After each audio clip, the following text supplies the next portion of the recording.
All right, let me say good afternoon to everyone here at Granby. Today we're having town hall meeting.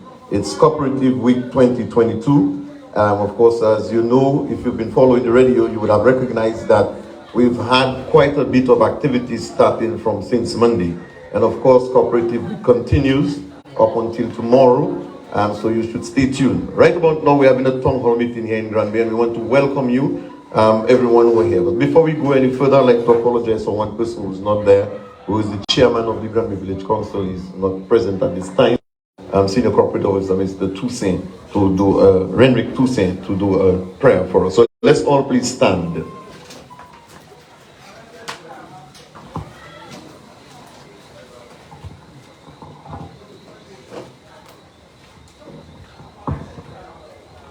Father, we thank you for the breath of life. We thank you for traveling mercies. We thank you for the opportunity to be here today to discuss the development of Granby and its environment through cooperatives. We ask that even as we discuss and deliberate, that your presence will be with us, your anointing will be with us, and that you, being the God of wisdom, will grant us wisdom, understanding, even as we deliberate today. May your spirit guide us, and may you cause us to have a fruitful meeting here today. In Jesus' name we pray.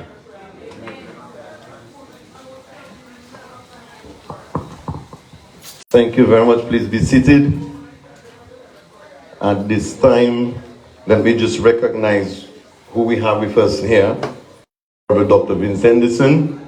It's a pleasure to have you here.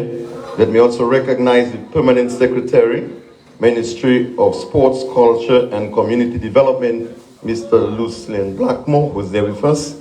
I also want to recognize Ms. Marriott Canoville, who is Registrar of Cooperatives. I also want to recognize the managers of both West Coast Cooperative Credit Union and the Granby Cooperative Credit Union.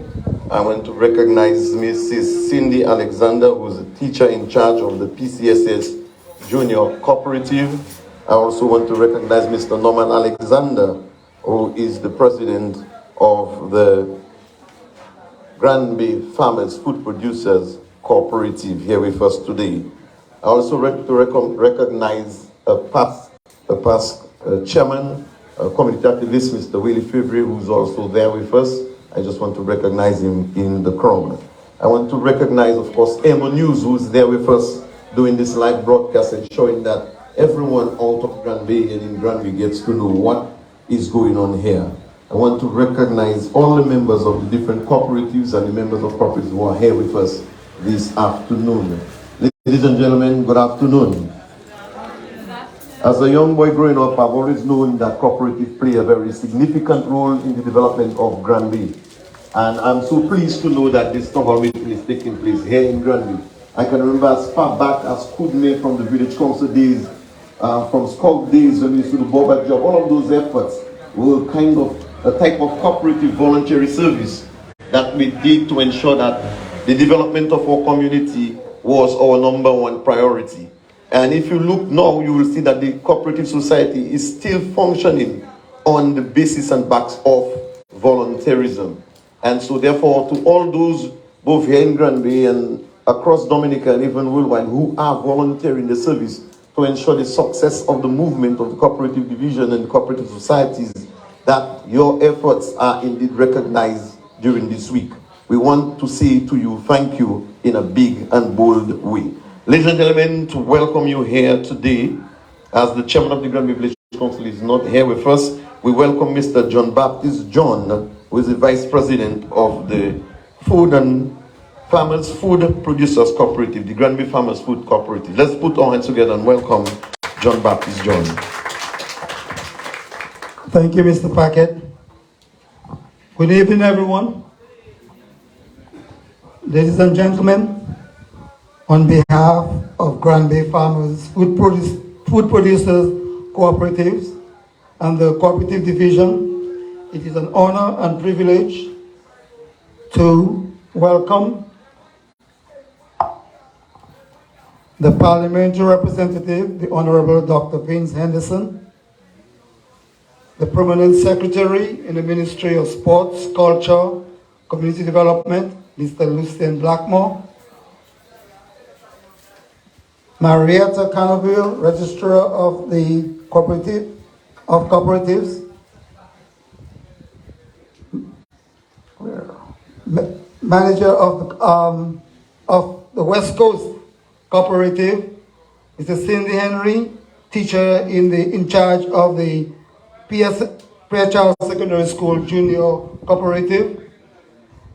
EMO News, members of the cooperative movement, and the members of the Grand Bay Food Producers, Farmers and Food Producers Cooperative.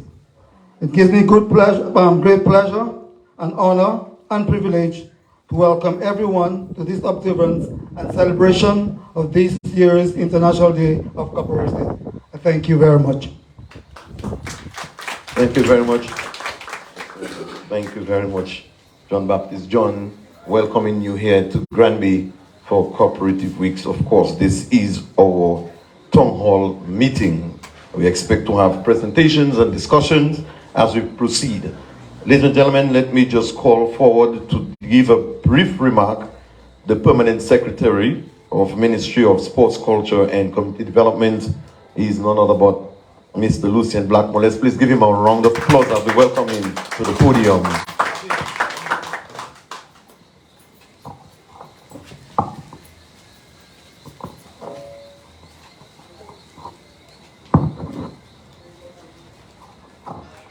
Thank you very much, Mr. Chair. I wish to recognize the Honorable Dr. Vince Henderson, the Parliamentary Representative for the Granby constituency, Ms. Mariette Canoville, and the Commissioner of Cooperative and the other staff members of the division, the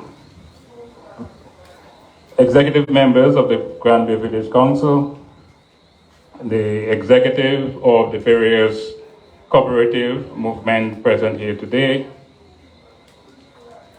ladies and gentlemen of Granby and the environs, and of course, the distinguished lady for Emma News. A very good evening to everyone. I'm indeed always delighted to be in Granby. And for me, it's an opportunity this evening to really partake and to celebrate with you, especially the 4 sovereign cooperative who is about to make history in this week. It is for me, as the permanent secretary representing the division of government that is responsible for cooperative, to really take honor in recognizing International Credit Cooperative 2022 in the true theme and spirit, which says cooperative build a better tomorrow. It also gave me the opportunity to bear witness to the formation of a historic initiative, the partnership of 4 stalwart cooperatives of the South, namely the Granby Cooperative Credit Union, the Granby Farmers Food Producers Cooperative, the Dominica Essential Oils and Spices Limited, and of course the Granby Secondary School Junior Cooperatives. Cooperatives, and in particular the agricultural cooperatives, have the potential of being the main source of livelihood, income generator, employment and job creator in Granby and of course the environs. Agricultural cooperatives play an important role in supporting small agricultural producers like yourselves and other micro enterprises, including young entrepreneurs, especially young women. And I see, of course, as usual, the ladies always outnumber with the guys. Because this is so, because cooperative empower their members to give the trust to rural enterprise development, thereby producing economic viability for sustained and desirable commerce, trade, and importantly, community development.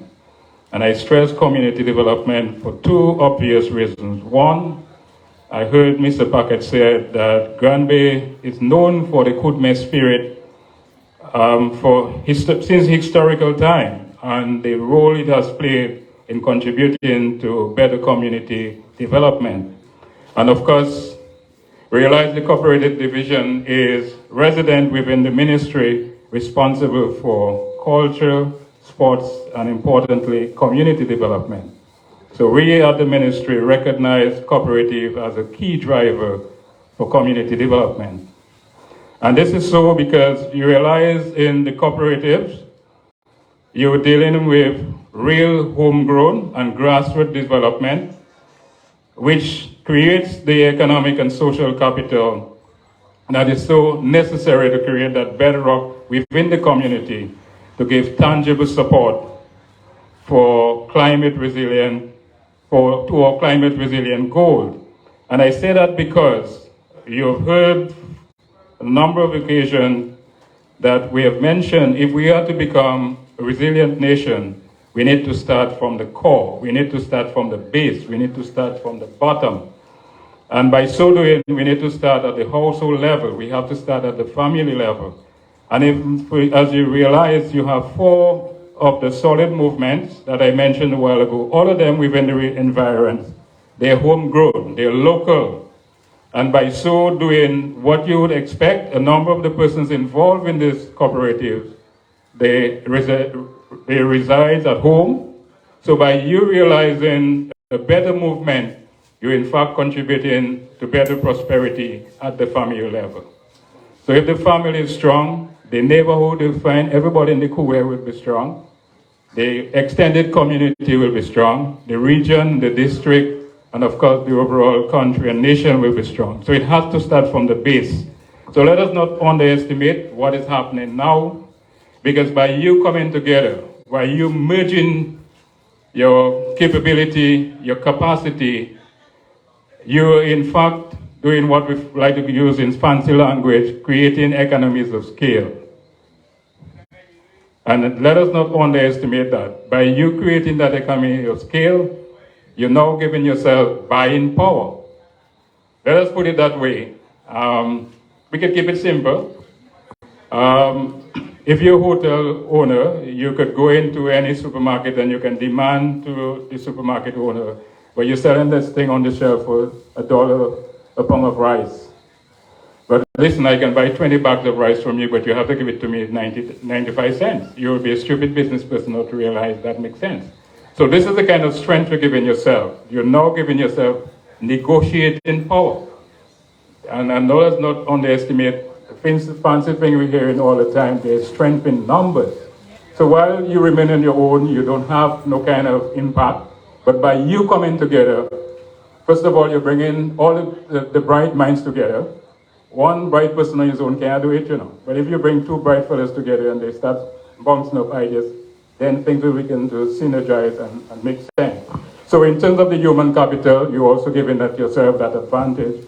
And very importantly as well, you're in the business for one simple reason. And that is to maximize your bottom line. The bottom line for you is to ensure that all your members are better off. Better off being that they can take more pay at home, they can get all the necessities that they want on time, they can have better access to market, and of course to ensure better trade and commerce happen. So realizing what you're doing right now is very important. And of course we have to take a straw from what we know already. The credit union movement started as very humble after service, like a 5 cents and 10 cents collection. And afterwards, it just grew to the extent that it outgrown it home. To the extent sometimes I feel the cooperative division staff still cannot come to the terms where you get this thing so beautifully done that it had to really escalate to a level beyond you. So you can start to beat your chest to say you have done something so good that the financial services see it necessary to really adopt it and take it up to the highest level. So you have the opportunity again to show them that you can come to the grassroots level, organize the farmers, organize the small producers, organize the rural enterprise development to a level that you can really begin to make an impact and turn around to what we want to ensure a sustainable, resilient Dominica is by ensuring, first of all, we have strong communities, and second to that is to have a robust economy. Because you're only a man, you can only say you're a man when you can put your hand in your pocket and you can fend for yourself. So at the end of the day, you cannot say that you are resilient as a community. Every minute, everything you want, you have to be bothering your power rep or bothering the village council. That is not sustainable development. So we really have to emphasize the social aspect is important and the economic aspect is very important. The other aspect also important to us as well is the environment. Those three factors, social, economic, environmental. And of course, if we realize that by coming together, we could get into better farming practices, that will be ensuring that we put less strain and less harm onto the environment. So of course, we know we're talking about enhanced environmental practices. So we can see the gain all along. So it's to me very important to really commend all of you involved in the various executives to see it fit to come together to really try to make things better for yourself and giving yourself that competitive advantage so you can do business in a much more sustained and much more viable and of course in a much more commercially attractive manner as well. So that is very important, and I really wanted to recognize you for the effort, taking the initiative, and of course you could be rest assured many more areas within Dominica will soon be emulating and following in your footsteps.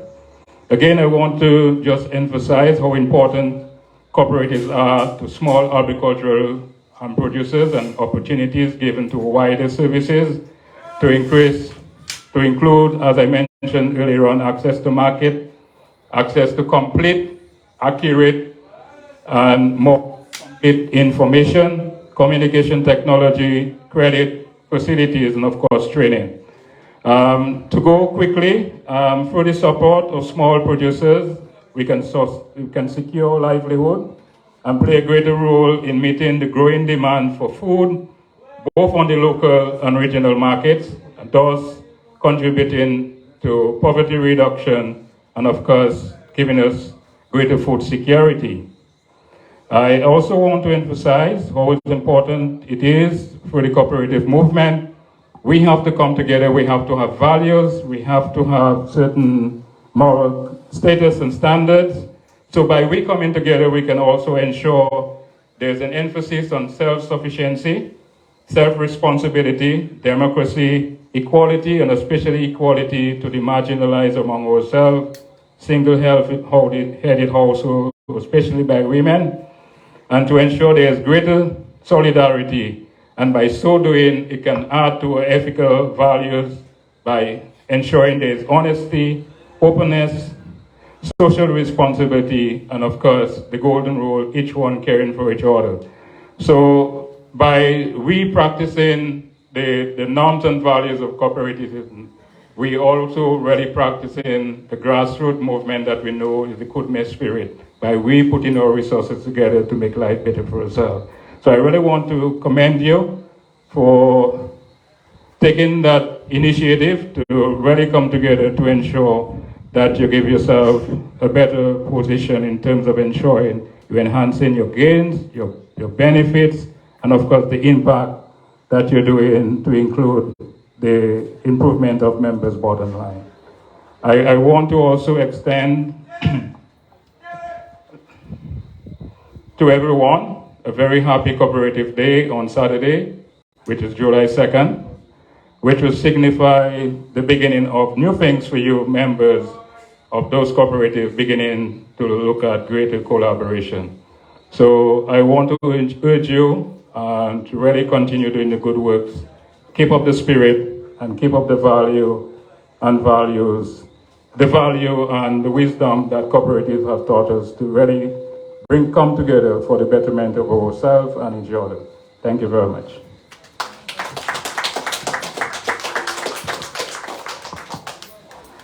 Thank you very much, Mr. Blackmore, for your words. I am sure quite a number of us have taken a lot from what you have said, and I just want to tell you that I took a few from it. You know, the power to negotiate is within the reach of cooperative societies. So I'm calling on the Granby Farmers Group to take note that you have numbers to negotiate. When you go by the Granby Credit Union, negotiate. All right? And also, be sustainable. Be sustainable. Always go be in the pan. All right? Norman, all you hear that? Yes. And put your resources together. So call on the Granby Credit Union, call on the junior secondary school program at PHL Secondary School. Come together and let's put together the goodness spirit and make things work for each of us. As it says, strength is in number. So if everybody come together, I am sure the goals of everyone will recognize and realize, and of course we will grow, and Granby will grow. Ladies and gentlemen, Granby will grow. I would like to call on the podium the parliamentary representative for the Granby constituency. Please put your hands together and welcome Honorable Dr. Vince Henderson.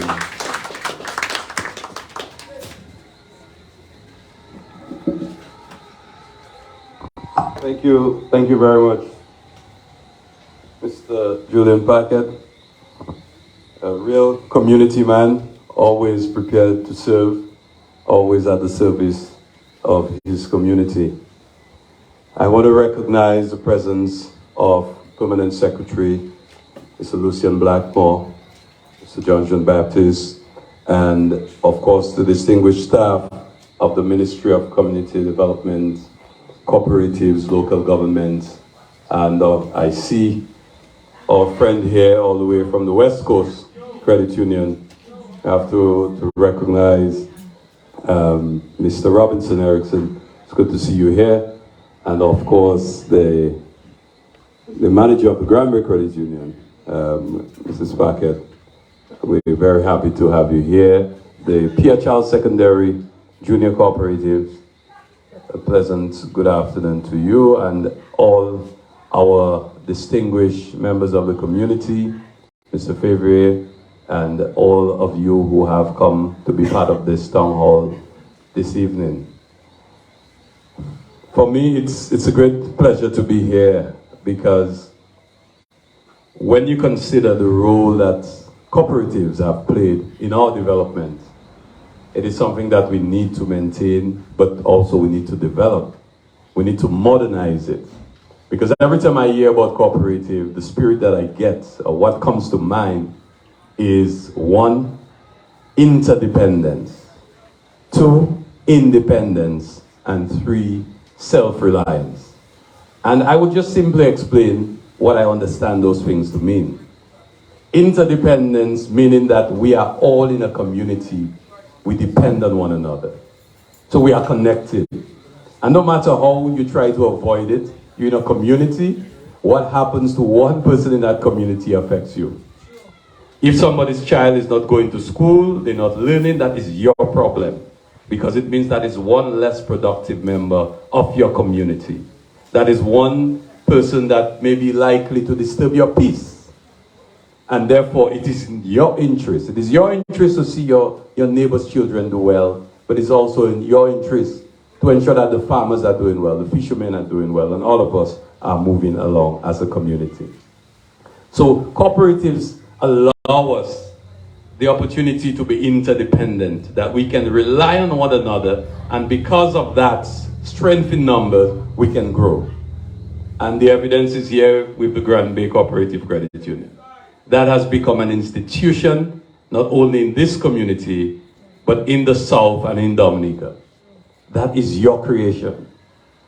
You have done this together. The only reason it exists is because you have come together to make it happen.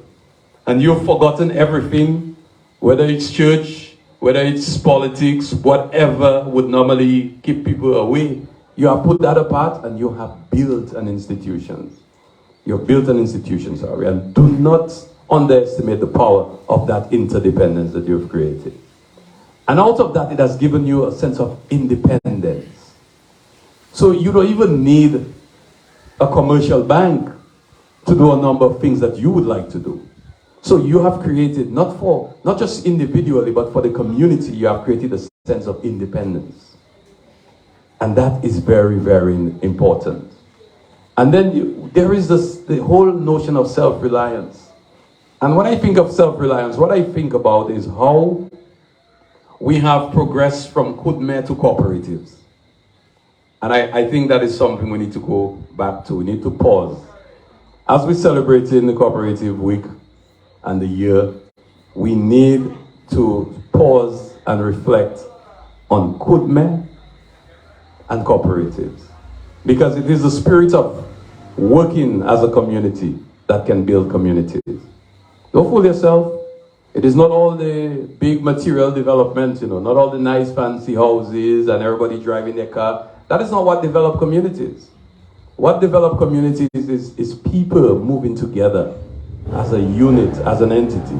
And we have to use that in the spirit of cooperatives to help develop ourselves and our people, to create that self-reliance in ourselves and in our community. I don't want to say that you don't have to rely on the government, but you can rely less on the government. Governments are important, will always be, no matter where, no matter what stage of development. But we need to regain that sort of spirit. And I remember that. Somebody that comes to mind every time I think of Kudme and cooperative is Pierre Charles. Pierrot that comes to mind every time I think of those things. Because, from his own life and his commitment, the work that he did in giving to this community, that is something that comes to mind.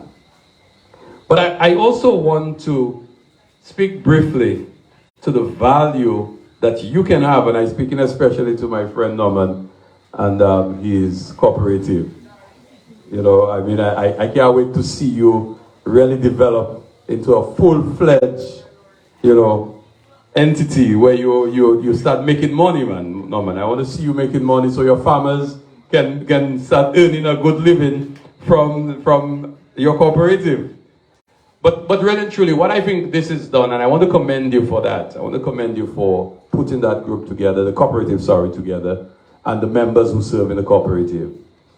And I really want to encourage you to keep working to develop that cooperative. And that's why I've given you my commitment. I met with you and your members, and I've given a commitment and the commitment of the government.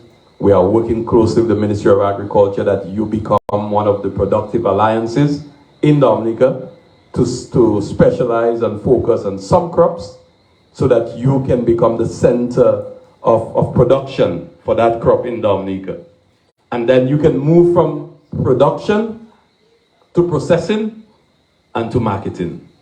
And that is what your focus should be. And I think you're onto something great, but we need to come together. And by the way, I would say to the community, it's not only farmers, all right? I hope I'm not out of place. Food producers.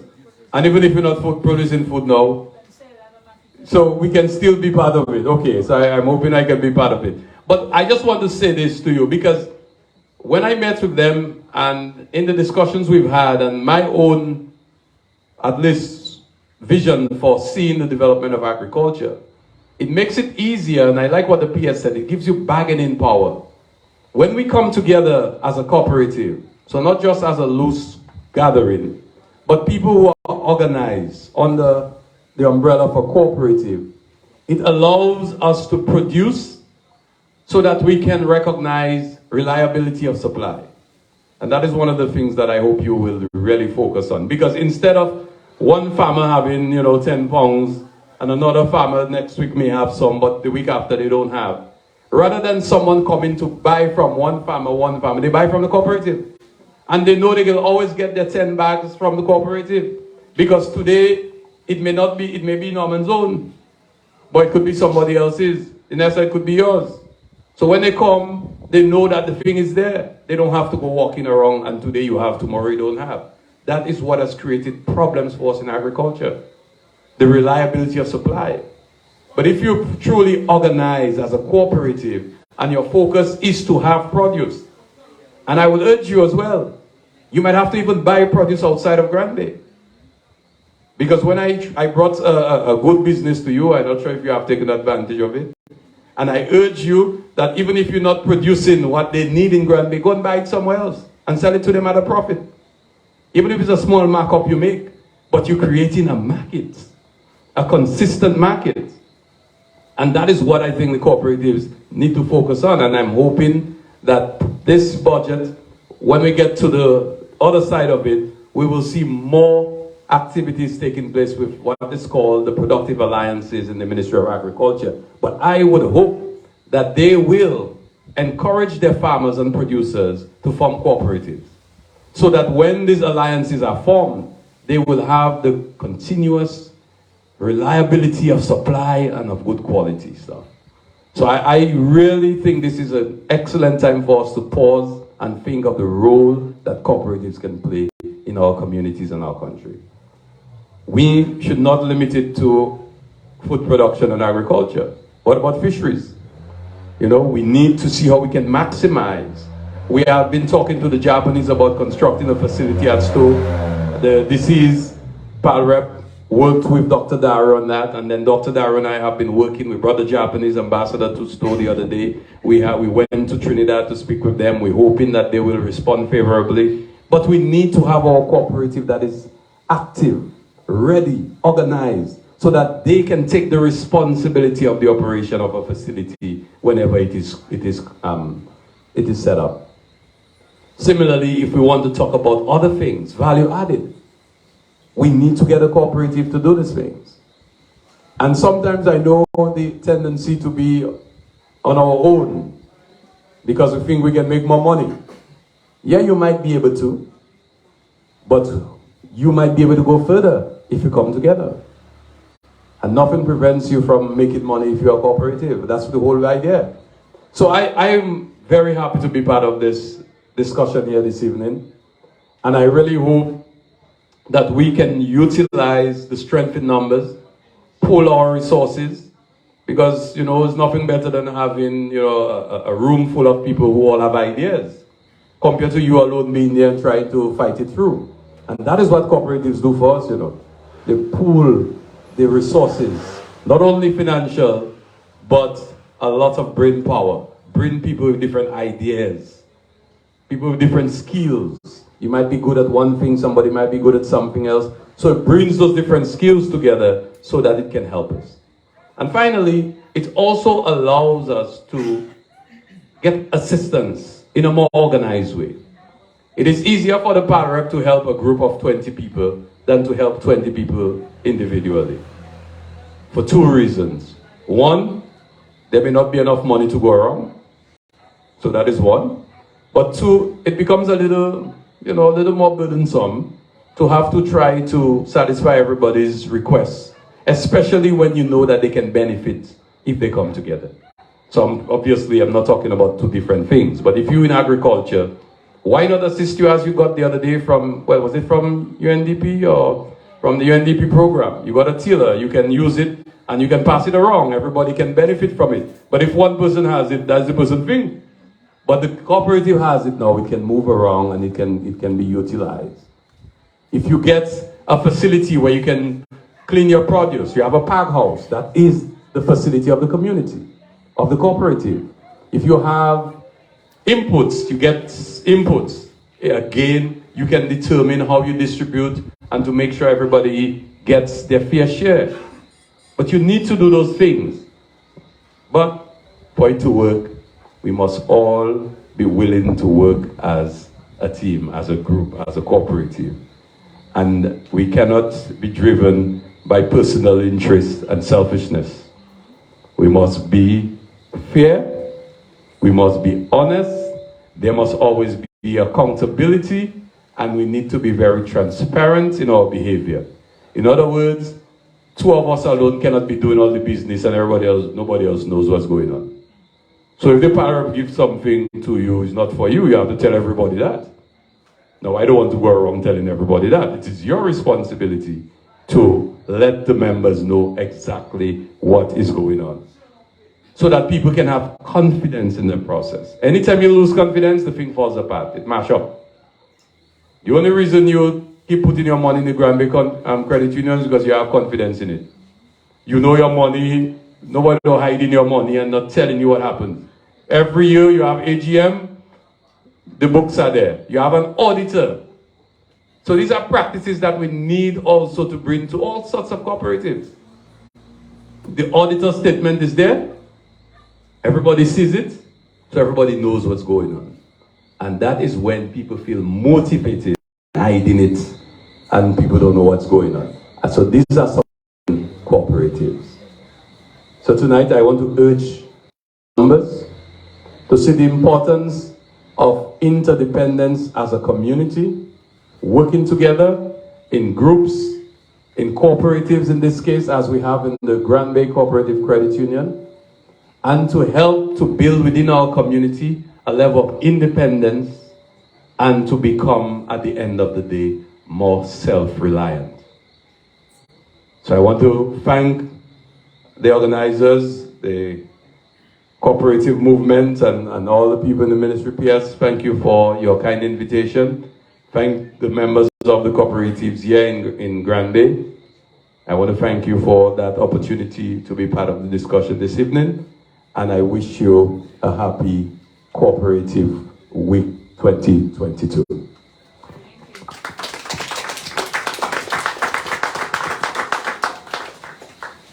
Thank you very much, Honorable Dr. Henderson, for your words. I am sure that we took a lot from what you have said. I saw Patricia listening very attentively, so I know that some of the things that you've said, she has registered it. You know, and when you talk about, you know, we are all connected and will be affected. I look at it indirectly or directly as a community, as a society, and this is true. And being together, building together is the key to our success. You know, it's what cooperative societies do, and it's what communities ought to do in order to succeed. Reliability, you know, we have to be able to rely on each other to produce and to do a good job. Good service is something that we need as we go along, as cooperatives, as community. You know, and you talk about value added, this is so true. While we are doing Kudme, but we also have to look at how we do things with time in time, modernizing what we do to give better and quicker service delivery to our members. So you no longer have to just write out letters, you can send email, text, you know, have Zoom meetings. You know, we look at all of those technologies and we bring that in to facilitate our growth and development as a cooperative society and, of course, as a community. But I'm not the one that's going to deliver addresses because we have a lot of people to listen to. So, ladies and gentlemen, please join me as I welcome Mrs. Cindy Henry on the podium, representing the PHL Secondary School Junior Cooperative. Let's give her a round of applause, please.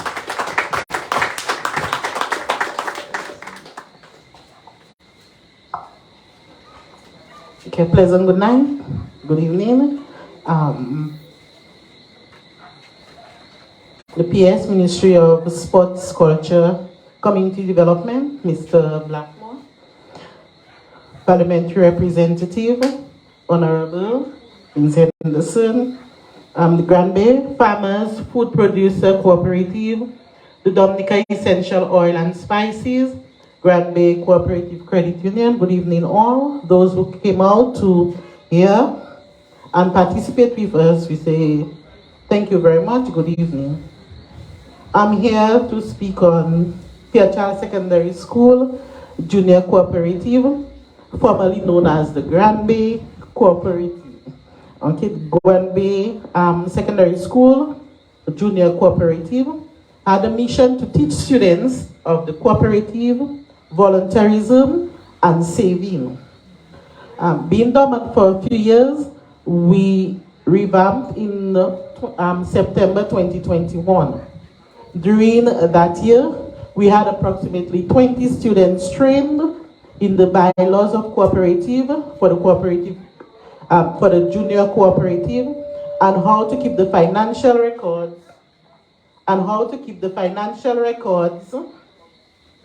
of the saving unionate. With a great contribution from our assistants at the school then, Edlina Bramble and Cindy Carlton, we were able to get our students to start back saving again. So we started back the junior cooperative unionate, the saving unionate at the school, having now over 90 students saving.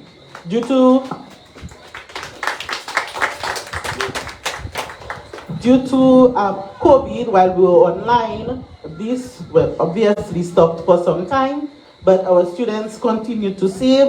Right now, we are reaping the benefits of teaching them to save, because now that we have some of our students graduating, now they're coming for their money so that they could pay for some of the things that they think it was. We continue to grow and we continue to encourage our students to save. Little grows. So even when they would come with $1, we take their dollar. Some students bring 50 cents. And we tell them, we are not going to put your 50 cents aside. If you save 50 cents today, if you save 50 cents every day, one day you're going to get $100. So we encourage them, as little as it is, that they could save. Whereas they may not go to the credit union, the Grand Bay Credit Union, with $1 to save, they can do it with us. Okay? We encourage our students to take part in work, in voluntary work. We find many times the students ask, what is it for? You're going to pay me? But with the cooperative, we encourage them, we let them know that it's all about volunteering. So whatever you do today, we are doing it as a group to help build each other. Okay? Even I would like to thank Mr. Telemac. Even on Monday, having a few of them come out, for me it was a great thing. Many did not show, but it was a great thing to have some of my students go around and tell people about cooperative, encourage people to save, encourage people to join the cooperative, because there they also learned about the Farmers Cooperative, Essential Oils Cooperative, and they were able to encourage other people in the village to become members of the Farmers Cooperative. So I know that these are a set of students that I already have who are able, come this September, to encourage other students to be part of the junior cooperative at the school. Okay, so with the parents who are here right now, who have children at the PHR Secondary School, I would like to encourage you to speak to your children about saving. Because when they save today, they have for tomorrow. They don't have to go and beg somebody, ask somebody, because they know the value of money. It's not about eating every dollar that they have for snack, but putting aside some so that tomorrow, if they don't have snack, they can have their own money. They don't have to ask anybody. They can withdraw their own money for snack. Tomorrow or in the future, when they're graduating, the parents don't have to think of, oh, all that money, or even for CXC. They don't have to think, because they have been saving gradually. And that amount could pay for something big at the end. So I would like to thank everyone for coming out. Thank you, Cooperative Division, for having us. We greatly appreciate it. Thank you.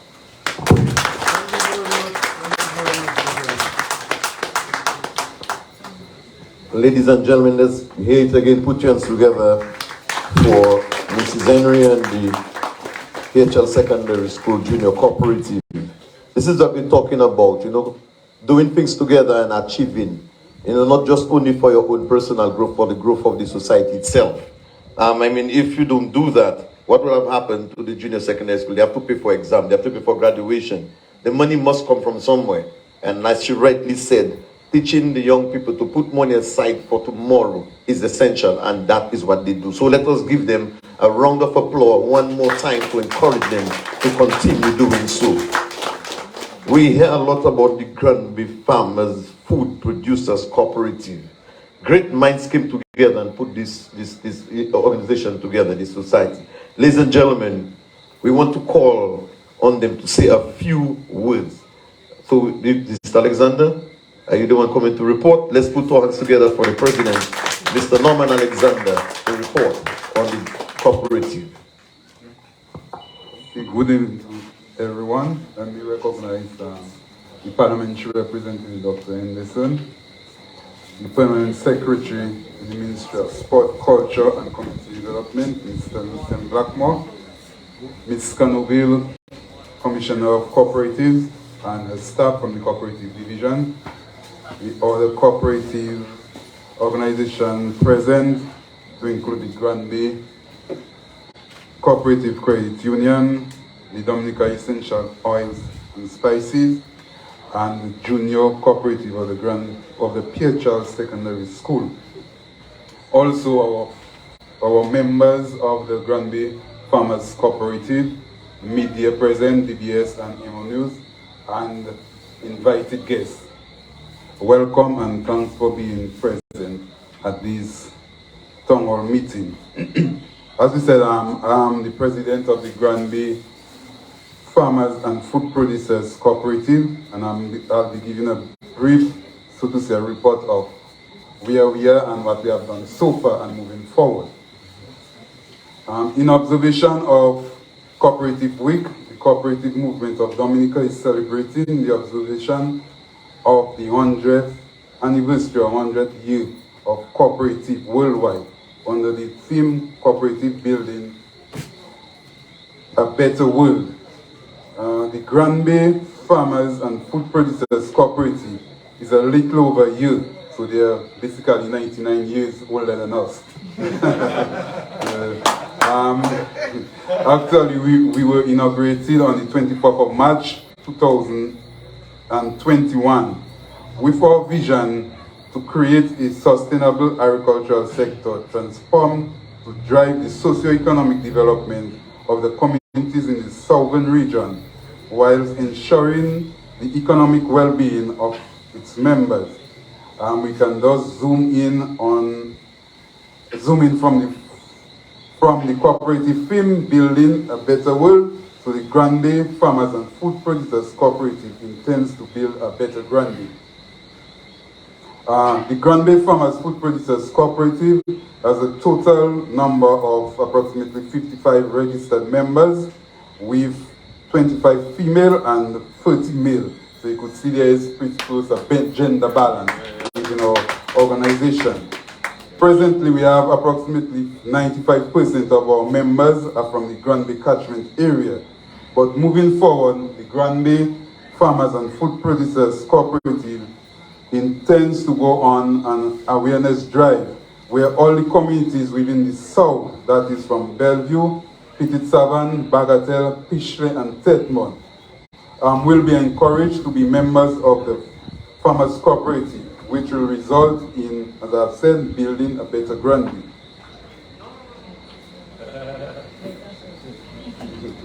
Well, Granby in general, a better south. Okay, during the reporting period, the Granby Farmers and Food Producers Cooperative collaborated with various organizations and agencies in an effort to enhance the livelihood of our members. Organizations such as the Cooperative Division, the Division of Agriculture, UNDP, and a hotel. They have all assisted the Granby Farmers and Food Producers Cooperative in one way and another. Special mention must be made of the UNDP Dominica project through the strengthening disaster management capacity of women in the Cooperative Republic of Guyana and Dominica. 12 women members of the Granby Farmers Food Producers Cooperative are beneficiaries through a small grant component project. These women were able to establish and expand the ginger cultivation through the provision of planting materials, inputs for the crop, and procurement of mechanized farm equipment such as a tiller, which is being used presently to assist them in land preparation. And moving forward, will be also used to further assist the general membership of our organization or our cooperative. Also, equipments to facilitate the farmers in post-harvest operation have also been acquired or procured. Okay, the women farmers have also benefited, as you have said, it's not only material, but in training, and training in areas such as training which was facilitated by retired agriculture extension, Mr. Raphael Cameron from Granby, and they were trained in areas such as land preparation, crop establishment, and maintenance. And as we know, training is an ongoing activity. and the farmer will continue to benefit from training in areas such as record keeping, post-harvest operation, and DOMGAP, which is basically Dominical Good Agricultural Practices. So we'll intensify our training in those areas. The Grand Bay Farmers and Food Producers Cooperative, looking back at the past experience of agricultural production in the Grand Bay area, have recognized that ginger production played a very important role in the livelihood of the people during the period spanning from 1988 through 1997 into 2000. And rolling back those days in which ginger basically was named or quoted as king in Granby, in the Granby area, the Granby Farmers and Food Producers Cooperative will not only focus on the cultivation of ginger and turmeric, but importantly, effort will be placed on value adding. As a matter of fact, the Granby Farmers and Producers Cooperative have met with Dr. Ian Lambert, who is a technical advisor and consultant in the Ministry of Trade and Commerce based at Dexia. And we discussed such areas in terms of value adding. And as a result, a concept note has been forwarded to the organization or to the cooperative, basically looking at the establishment of spice, herb, and non-gluten flour processing facility. The question is, where are we now? The Grand Bay presently, seeing that we have received that concept note, we have gone through it, and we are basically in the process of one seeking assistance, technical assistance, in areas of developing a project, looking at that area or looking at the concept note. We have also a discussion with various stakeholders, such as the parliamentary representative, Dr. Henderson, mentioned earlier, and also WUS, which is the World University Services of Canada, in relation to marketing and so on. We have also identified, again as Mr. Henderson said earlier, facilities within the area which can be used for the establishment of the project. And not only we are looking at the establishment of that project, which is the facility, but we are also going forward to look at having a central processing facility where all fresh agricultural produce can be brought into that place. It can be processed, packaged, and from there we could do the various marketing and so forth. At our last membership meeting, which we have decided, along with the members, that the board will be meeting every other month, or basically every 2 months. The board will be meeting with its general membership to discuss different areas such as fundraising and membership education. Moving forward, as we have agreed, our next membership meeting will be, or is scheduled for July the 10th. And at that meeting, I'm just saying out a note for all our members who are present and prospective members, we'll be meeting for general membership on the 10th of July, and we will be focusing on looking at areas such as e-marketing and the continuation of our education, most importantly in cooperative. So we'll be seeking assistance from the cooperative division to further educate our members on the whole concept of cooperative. Moving forward, the Grand Bay Farmers Food Producers Cooperative intend to work with other stakeholders, such as ICA in relation or in terms of capacity building and training of not only our board members, but also the general membership. We also intend to meet and discuss with Dexia in terms of marketing, seeing that Dexia is the national organization for marketing of particularly agricultural produce. So we'll be meeting with them to discuss areas as relates to marketing of our agricultural produce. And not leaving out our own, the Grand Bay Cooperative Credit Union will be meeting with them, or will be seeking a relationship or discussion with them where we could look at means and ways where the Granby Cooperative Credit Union can facilitate access to finance for agricultural development to our members, among other areas which might be common on both fronts, from farmers' point and from the financial aspect. So the Granby Farmers Cooperative producers strongly believe that once we're able to achieve those activities as outlined, we will surely be on the right path to building a better Granby, again, through cooperative and integration of all. So with those few words, let me just thank all our members, all our participation and our guests, and we're looking forward to continue working with you all. We're looking forward for that whole interaction, the awareness, and the continuation of having the members who have not registered to be part of our organization, our cooperative. And with those few words, let me just thank Mr. Bucket and those who attend.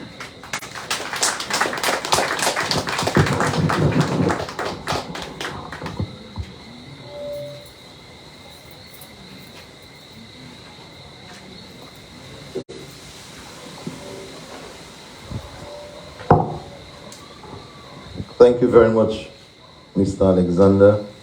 I was given strict regulations to make sure I sanitize before and after every speaker. And so therefore, sometimes you have to permit this small delay. Oh, you'll do, look, you see that? In the power of cooperative, we are cooperating right there. He said he will do that for me. So I'm so excited. Thank you so very much, yes. All right, so right about now, ladies and gentlemen, we want to move forward in the program. Let me just call the manager of the Granby Cooperative Credit Union. For the poem? We're doing the poem? Oh, okay, so the boss man just tell me we're doing the poem first. All right, so ladies and gentlemen, we're taking a short break to hear a poem, and let me call Patricia Kazimi to do that. Patricia?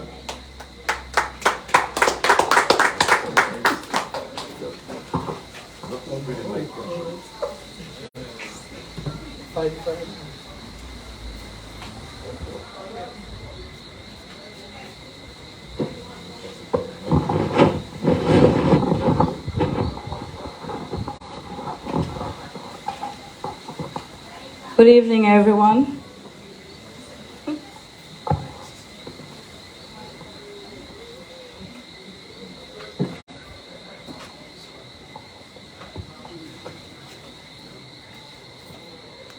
To the Permanent Secretary of the Ministry of Sports, Culture and Community Development, Mr. Lucian Blackmore, the Parliamentary Representative of Granby, Dr. Vince Henderson, the Granby Secondary School representative for the Junior Cooperative, the President of the Granby Farmers Food Producers Cooperative, the Manager of the Granby Credit Union, the President of the Essential Oil and Spices, all media persons, and everybody here listening and outside.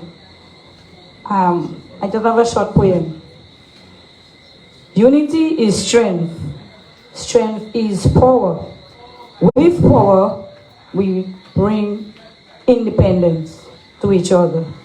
As we strive together to make our community better, let's not forget, together we make our cooperative stronger.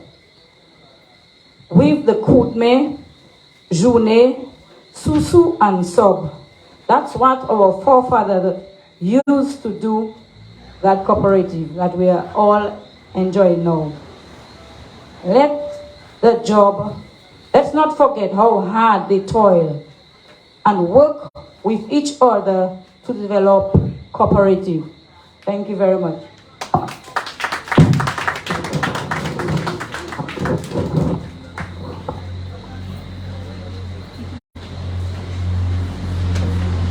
Wonderful work, Mr. John. Thank you very much. Thank you very much. Thank you, Patricia Kazemi, for your poem, encouraging us to continue working together and, of course, bring us back in the days of Sob and Susu. I remember those days. I used to always bring money for teacher Jaka from my mother back in those days, you know. Sob. And that still continues up till now. We still have Sobs in Granby. So that's to show you how important this has been for our development and of our growth. To say a few words, ladies and gentlemen, let me just welcome Mr. Carrot to our podium, representing Dominica Essential Oils and Spices. Put your hands together and welcome him on this podium.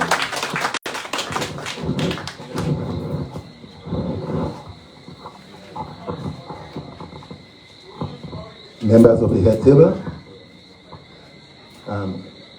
cooperative commissioner and cooperative officers present, and all representatives of the various cooperative bodies in the South and Dominica at large. My name is Raphael Correa, and I am the assistant chair of the Dominica Essential Oils. Dominica Essential Oils was born at P7 community in the South, and it's one of the largest cooperatives in this country. Our membership is 500 plus. And as I said, it was born at P7 with a few members, I think nine members. It started as a shipping club. It consists of 9 members. A shipping club in the sense that the bay oil producers in our community, as you know, we were without roads, motorable roads, and our ancestors had to walk from P7 2 roads to sell bay oil. And as usual, the colonial masters have always been oppressive, and our people suffered much. When they took down the bay oil, sometimes they had to leave the bay oil. They were told that leave it so that it can test, and they would go dry without money and come back another time, having walked from P7 to Roseau. There were other times where they were forced to take goods for oil. All right? Even you would prefer to have money, but since they were in control and they were running the shops in Roseau, they would say, look, you must buy goods so that I can take your oil. Having thus suffered, our people decided to form a group. We call it a shipping club, where the farmers collected their oils until they had maybe a drum and decided to sell it overseas. Now, that brought new life, and as a result, more people of the community began to join that club until it became a cooperative. It was registered in 1968 as the Petit Savine Bay Oil Cooperative. Today, it is Dominica Essential Oils and Spices Society Limited, which means to say in a nutshell that it has grown from a shipping club to a well-established society. It does not only represent the South, it represents Dominica.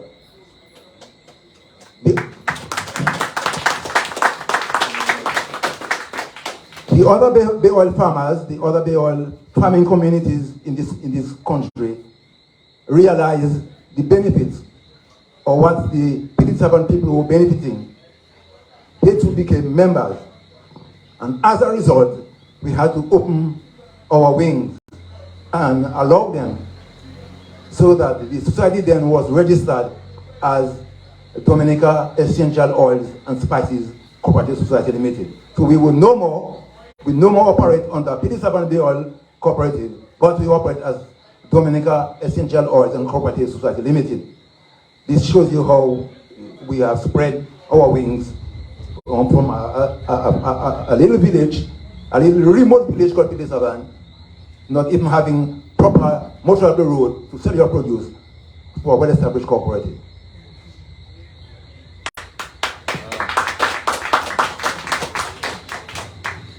But as we speak, things are not too well, because having suffered the tropical storm Erica, which, as you know, devastated P7, we lost our modern bay oil plant. we also lost nearly all our artisanal distilleries. But to date, in Dominica, nationally, we have 11 distilleries. But we are only left with 2 distilleries at Pilisaban, 2 artisanal distilleries. We had maybe about 13 distilleries before. All right? So it shows you what we have suffered due to passage of Erika. But the fate of essential oil did not stop there. We were hit again by Hurricane Maria that destroyed some of our artisanal distilleries. Then came COVID-19, where our buyers at present cannot buy. Before, we used to sell about 90 drums of the oil a year. Now we cannot sell 50. We are struggling right now with the oil on our hands that we cannot sell. Therefore, I'm afraid to say that we need help at this time. And though we heard Mr. Henderson said earlier on that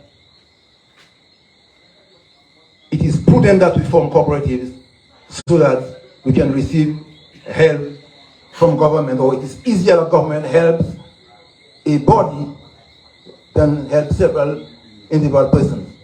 Okay? And we want to make it plain that we are a strong body with over 500 members, and today as we stand, as we speak, we need help. We have lost our plant at Pilisaban. We had a modern plant at Pilisaban. And we were embarking on what is called a diversification drive, where we would not more just sell bay oil, but we would sell other essential oils on the international market. But Erika took that hope away from us. We were well organized, we had a business plan and whatnot. But since we lost that plan, and not only that we are hoping to rebuild, but we do not have the land, the conducive land to build on, because our community having been ravaged by this storm, and the neighboring villages do not have that kind of land where we could buy from them or rent or what. But so we decided to write government, and we asked them to grant us a place at closer to South City area, at the Geneva area. I think we were told that it was assigned for industrial purposes, and therefore we asked government to allow us to erect a plant there where we could build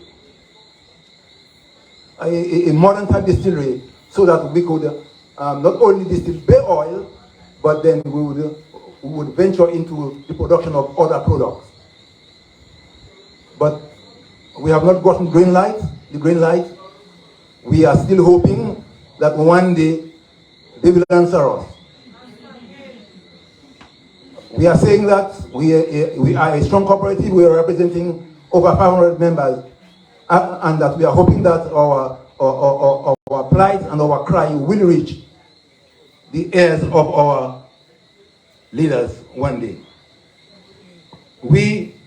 At present, we purchased a parcel of land at the Castle Comfort area, where we build a processing plant.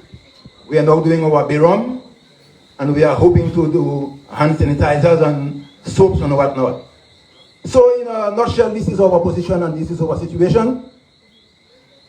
And since we are urging us to form cooperatives, all right, to become members of cooperatives,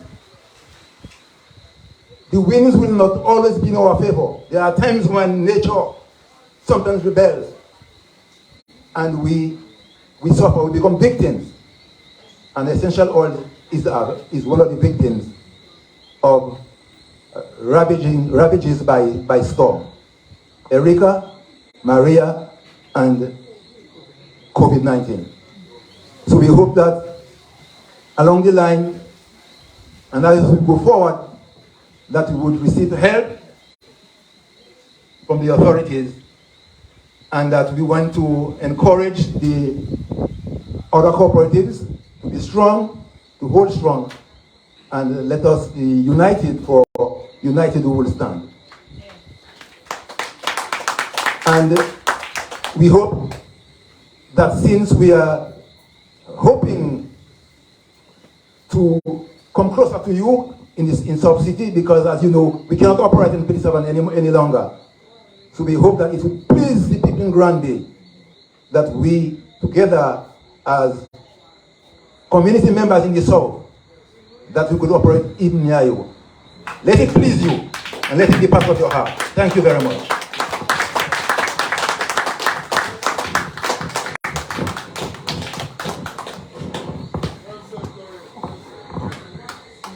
Thank you very much, Mr. Correa. Indeed, I believe you've been heard, not only by the media and everyone in Dominica, but Granby people have heard you loud and clear. I wish I could say you are welcome on behalf of Granby people, but I am not allowed to say that yet.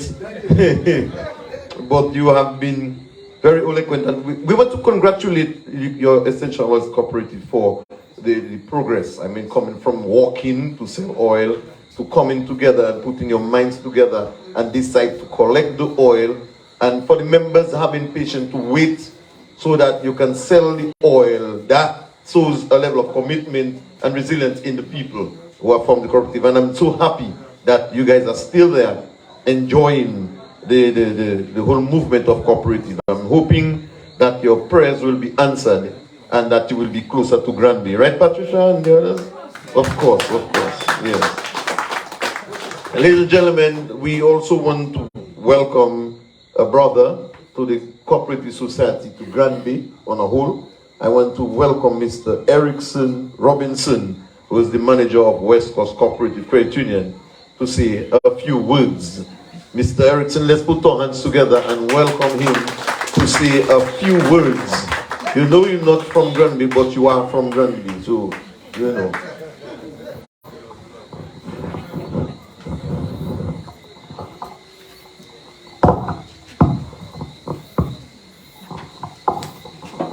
Thank you very much, Mr. Chairman. You have put me on the spot. But I must warn you, you run the risk of having me there for a very long time. Particularly when you call me up and I have no written speech. Let me first of all recognize the parliamentary representative for the Granby constituency, the Dr. Vince Henderson. Also, let me recognize the PS, Ms. Calville, who is, I refer to as the dynamic lady in the cooperative movement, and also the number of cooperatives who are represented here this evening. I also want to recognize my friend and my colleague, Mrs. Packett, the manager of the Granby Cooperative Credit Union, who we share a very, very close link. And I'm always here during your AGM because she and I have that sort of bond, and I always represent the West Coast Credit Union at your annual meeting. I listened attentively to the Bay Oil rep, and I really valued what you presented tonight. And to all of us who have gathered here this evening, recognizing that we are celebrating 100 years of cooperative, and the persons within the movement, in the entire cooperative division, who have toiled and really put this program together. So I want to say thank you for inviting me to join you this evening. But being here with you, I have been pondering on a few things. And as we celebrate 100 years of cooperative, and under this wonderful theme, I'm beginning to wonder how much have we incorporated or involved the young people. And there are a few questions I really want to ask this evening. Do we really still believe in the whole issue of voluntarism? And do we really still believe in being part of a membership organization? And that's what the cooperative movement presents to us as a being. And that is what has been successful. We owning our organization as members, and we continuing to volunteer our time and our effort in ensuring that whatever organization, whatever cooperative we form or we are part of continues to be viable. And I also want to say that from the West Coast point of view, while we have been successful as a financial cooperative, we have not yet left our principle of cooperative at all. And we continue to provide support to all of the non-financial cooperatives, the fishers, cooperatives, and so forth. And probably I should say, from the offset, I should have brought you greetings from that grouping, because it's from that very grouping on the West Coast who provide or produce you with a parrot. Yeah? Dr. Henderson is from St. Joe, and he's part of the West Coast. So, really and truly, I want us this evening to continue to ponder on a few things. Are we really actively engaging our young people? Are we really inviting them? And are we really providing an avenue for them to play a part in ensuring that they can continue to volunteer the time? Because if we can get the young people to continue to understand and appreciate the fact that they need to volunteer the time and to own these organizations and own these institutions within this small community, I think we will have a much better community and will be in line with the theme as we continue to build stronger communities. I thank you. Good evening, everyone.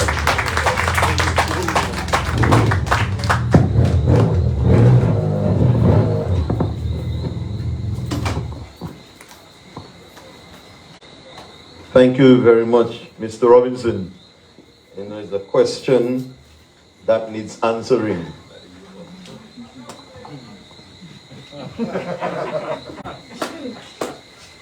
By those who are truly involved in cooperative societies. But noted. I mean, when we talk about the Granby Secondary School Cooperative Society, you can see how much Granby has been involved in young people, and it's not this year, it's so long that this movement has started at the Granby Secondary School. Imagine it was the Granby Secondary School, and so long now that we have Pierre Charles Secondary School. So it tells you how long young people have been involved in society, in the cooperative society. But we have to look at it on a national scale, moving from Granby to all other schools, and then having a national youth cooperative arm might be something that we can look into. Perhaps maybe the National Youth Council could be contacted to engage young people in that kind of movement as they remain unattached to government. You understand? So that's something that could happen. You know, I mean, just taking a trailblazing example from the Pidit Servant Cooperative, where they come from and how they are now, that can always move away from just the Pierre Secondary School and of course become a national secondary school cooperative society. So it can happen. It is feasible and it can happen. And this is what we are about. That is what the town hall meeting is supposed to bring forth, those kinds of opportunities. I don't want to talk too much because I'm a partner. I love to talk just like you. But we're going to continue. All right, ladies and gentlemen, it is my honor, my privilege to welcome the chairman of the Granby Cooperative Credit Union to deliver a few. And I say it is my the manager. My apologies. You see, the thing is, the love just swamped me and it just take away everything. It happens. Mr. Black, if you want, then it is the wife, you know, so it's my wife. So I felt like I was blushing at the same time, and I just, so please permit my error. And let me welcome the manager of the Granby Cooperative Credit Union to deliver a few words. Thank you.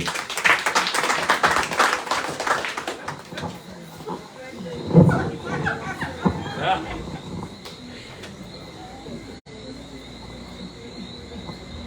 evening, everyone. Let me recognize the Honorable Parliamentary Representative of the Granby constituency, Dr. Vince Henderson, the Permanent Secretary of the Ministry of Culture and Community Development, Mr. Lucian Blackmore, the Register of Cooperatives, Ms. Mariette Canoville and her staff, and the Manager of West Coast Credit Union, Mr. Robinson, the representatives from the other cooperatives, the Pierre Charles Junior Co-op, the Grand Bay Farmers Food Producers Cooperative, and the Dominica Essential Oils, and all other invited guests and the media. Welcome to this evening's proceedings in observance of International Cooperative Day 2022. As was previously said, I am the manager of the Grand Bay Cooperative Credit Union, Mrs. Elsa Paquette, and the Grand Bay Cooperative Credit Union operates right here in the community of Grand Bay. I want to thank the Cooperative Division for organizing this activity and for allowing me to say a few words about the Grand Bay Cooperative Credit Union. The Grand Bay Cooperative Credit Union opened in 1983 with only $200 in savings, but with a vision to serve its members. And since then, our goal has always been the same: to meet the financial needs of our members and to provide members with opportunities that enable them and their families to succeed. With the support of our members, the Grand Bay Cooperative Credit Union has grown over the years to over 38 million in assets and over 4,000 members. And we hope to continue growing along with our community. The Grand Bay Cooperative Credit Union now operates a sub-branch at the Bellevue Chopin Plaza, and we provide collection services at the Tedmont Village Council and also at the Bagatelle Village Council once a week. We will be launching next month our online banking services, and we have commenced preliminary investigations into offering card services to our members. The Grand Bay Cooperative Credit Union provides 2 scholarships every year to the Dominica State College, and we provide financial support to the schools in the community whenever it's needed.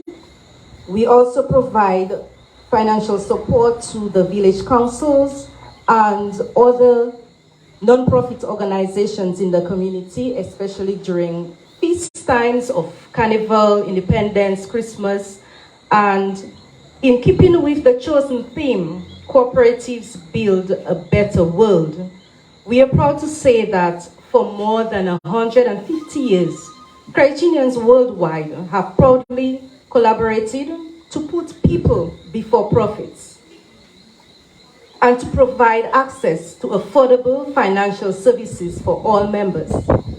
Credit unions invest their earnings in helping their members meet their financial goals. In addition to easier access to loans and better services, members experience the difference that comes through our democratic structure. Service to members and social goals that credit unions embody. Credit unions are very committed to the communities in which they operate. With the credit union, it is never all about the money. Credit unions are genuinely concerned with the well-being of all their members. Although the environment in which we operate is changing rapidly and greater restrictions are being placed on credit unions by the regulatory bodies, we continue to provide high-level services to our members while remaining compliant to these regulations. In many instances, it is difficult for the members to understand the changes. For instance, they are forever querying why it is that they must now provide so many documentations when they are opening an account or to access a loan. But we continue to explain that we must remain compliant and that we have to follow the regulations that are being imposed on us. So in turn, we have begun to provide more education sessions to the members so that they can understand the new environment in which we are operating as part of the global market. The Granby Credit Union is just one of thousands of credit unions in the world, serving millions of members. As credit unions, whether our members are affluent or less fortunate, from villages or cities, in communities at peace or in conflict, we are present across cultures and languages, helping members turn hopes and dreams into reality. With access to a safe, convenient place to save their money and secure affordable loans, members from all walks of life realize their dreams and create new opportunities for themselves, from starting micro businesses to building homes and educating their children. Many people would not have been able to afford their own homes, start new businesses, or attend school without the help of their credit unions. In some areas of the world, people would have no access to financial services if it wasn't for their credit unions. Credit unions have consistently carried on the traditions set forth by their founders and have exemplified the values of thrift, self-sufficiency, and volunteer leadership, democratically elected among the members. Those qualities help credit unions create a special place for themselves among the world's financial institutions. Credit unions around the world have continued to provide personalized services to their members and show support to their local communities all throughout this COVID-19 pandemic. Therefore, one member at a time, the credit unions are working to build a stronger community, and the Granby Cooperative Credit Union looks forward to serving the community of Granby and environs for years to come. Thank you very much for affording me this opportunity to talk about the Granby Credit Union, and thank you for attending, and happy Cooperative Week 2022 to everyone.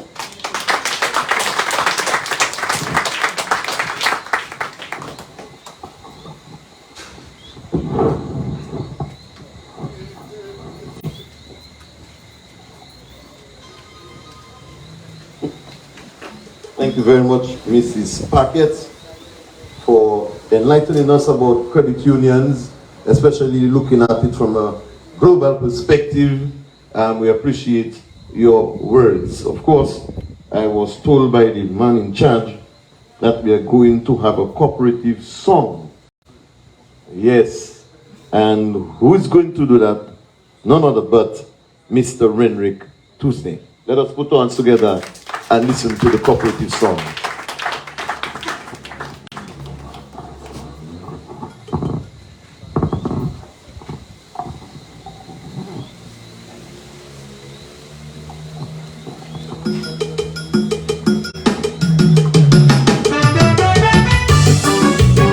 Guys, so the cooperative is working. Let's continue to build.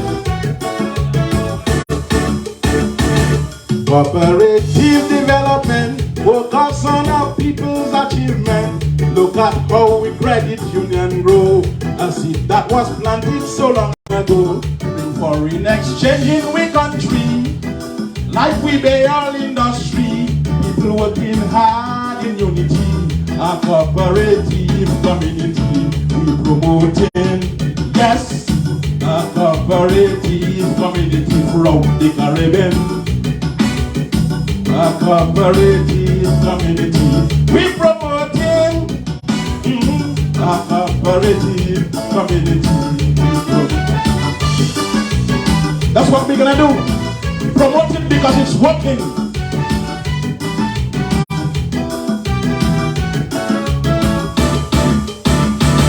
Cooperative development, we striving for nation improvement.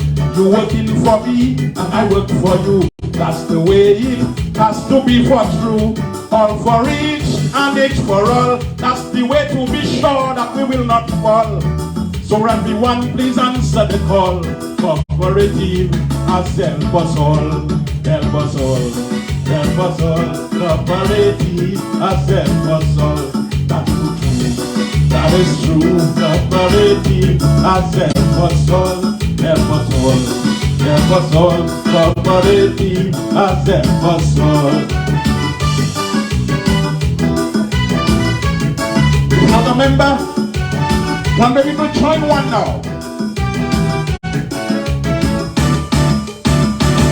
Cooperative development, we can boast of so much achievement. We provided loans to uplift we poor, before Malawi, Tamucheako, with honesty and integrity, and working democracy, and everyone will agree with me.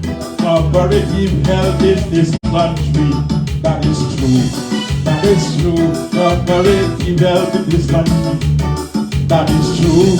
That is true, cooperative help in this country. Dr. Henderson, you agree with me? Cooperative help in this country. That is true, cooperative. Mr. Blackmore knows that for sure.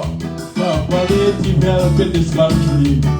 That is true, cooperative help in this country. I know that. I've experienced it, I have seen it. So become part of cooperative movement and join one today.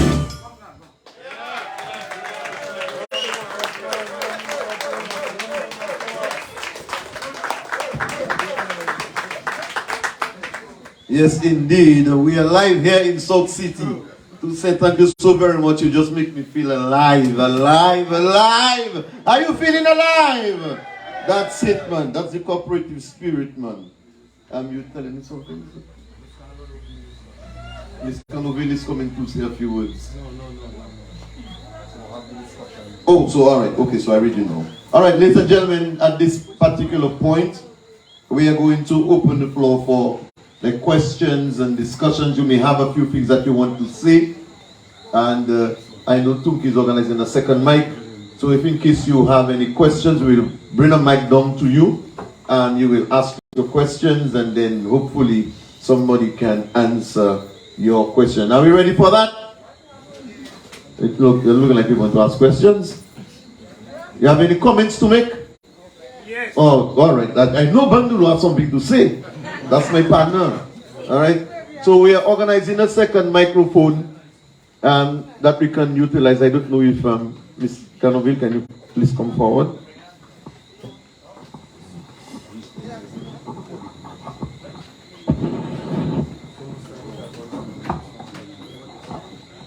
Good evening, everyone. Let me recognize Dr. Vince Henderson, Parliamentary Representative for Grand Bay, P.S. Blackmore, Manager of the West Coast Credit Union, Manager of Grand Bay Credit Union, President of Essential Oils and Spices, and President of the Grand Bay Food and Producers Cooperative, and representative, the teacher for our junior cooperative.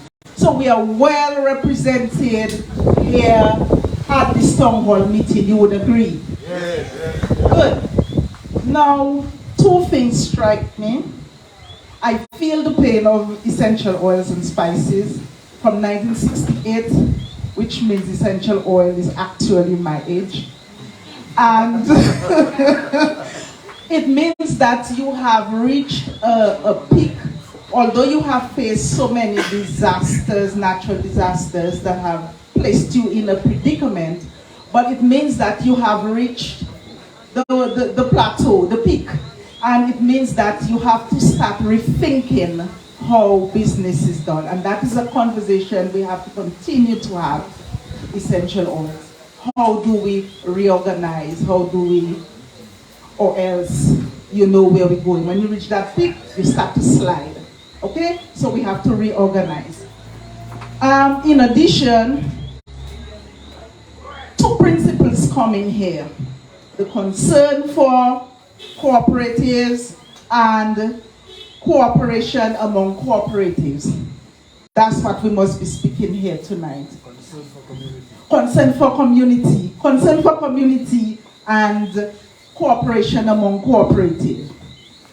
The junior cooperative at the school is the beginning of things, and the continuation, the future, the roots of all cooperatives. If we do not train the young people then, or educate the young people, then the whole concept of cooperatism and voluntarism will disappear because they have to replace us anyway. Good. Then we have here what we do, the skills that we have. We have farmers, we have the oil producers, we have the credit union. Now these cooperatives, the farmers cooperatives, usually they are cash strapped, and they will agree with me. But here we have the credit unions, who I think is very liquid. Is that so, Mr. West Coast and Grand Bay? You all are very liquid now. So you need a new thinking other than just savings and loans. What can we do in our community to use that liquidity to get back money and give back more to our members? We need to be thinking that way. What can Grand Bay Credit Union do? What is it in our loans portfolio that needs to be changed so that we can embrace the concern for community and the cooperation among cooperatives? Our main purpose is to make our members be independent, make them be self-sufficient. We can't have money at National Bank and we're paying to take our money back. Credit unions, we are paying them to keep our monies for us, whereas we can make it come back to our members in a more productive way. We have to rethink. I studied cooperative in Trinidad, and we visit a very large cooperative, a credit union. And the credit unions were doing all sorts of things. They were not just doing savings and loans, which is their main purpose. However, they went into other things. They went into schools. They had a preschool. They had a gym. They were doing tickets for traveling. They had a travel agency. We had Woodford Hill Credit Union buying lands, and the hope was to build houses for their members and resell. However, that disappeared and interrupted. So we need a new thinking, because we see the world going a different way. Things are getting tougher. I remember days we used to buy the 25-cent ice. Remember that? I don't know if there are people here that remember you used to go by the neighbor and buy 25-cent ice because you couldn't afford a refrigerator. Good. Credit unions build Dominica. You see, we're revisiting credit cooperatives build a better world. Credit unions build Dominica. It was only certain people that could have television, and certain people could have a refrigerator at their home. But the credit union, just get a guarantor and go to the credit union and you get a loan and you purchase a refrigerator. Things have to change naturally, and because people took advantage, there were loopholes and things changed. But now things are changing again, and we need to revisit the way that we do things in credit unions and in other cooperatives. So I'm hoping that tonight in our discussions, we want you, the members, remember you are the owners of your credit union or your cooperatives. Okay? It's not Mr. So-and-so that own it for you. You are the members and you are the owners. So we want your input. We really want you to speak out. What are you thinking? How do you think the credit union can best serve you? How do you think your farmers cooperative can best serve you? How could we integrate the young people into the movement? We need to start thinking. I want it to come from you. There are certain ideas that I have, but I want it to come from you first. Okay? So with that few words, I want you to start the thought process. Any questions that you may have at this point? Anybody, just the mic. Come this way. I think this mic could be up here. Let this mic be down there. Again? Let this mic be up here. It's a limited movement, limited space. However, the mic with the cord. Is it possible for it to be here? Leave it there because when the camera is captured them. All right, so anybody else? Okay. So we want them on camera, so they will have to come forward. To say we change our mind. Yeah. Yeah, you have done. And you must stand up right there, yeah. Have you done?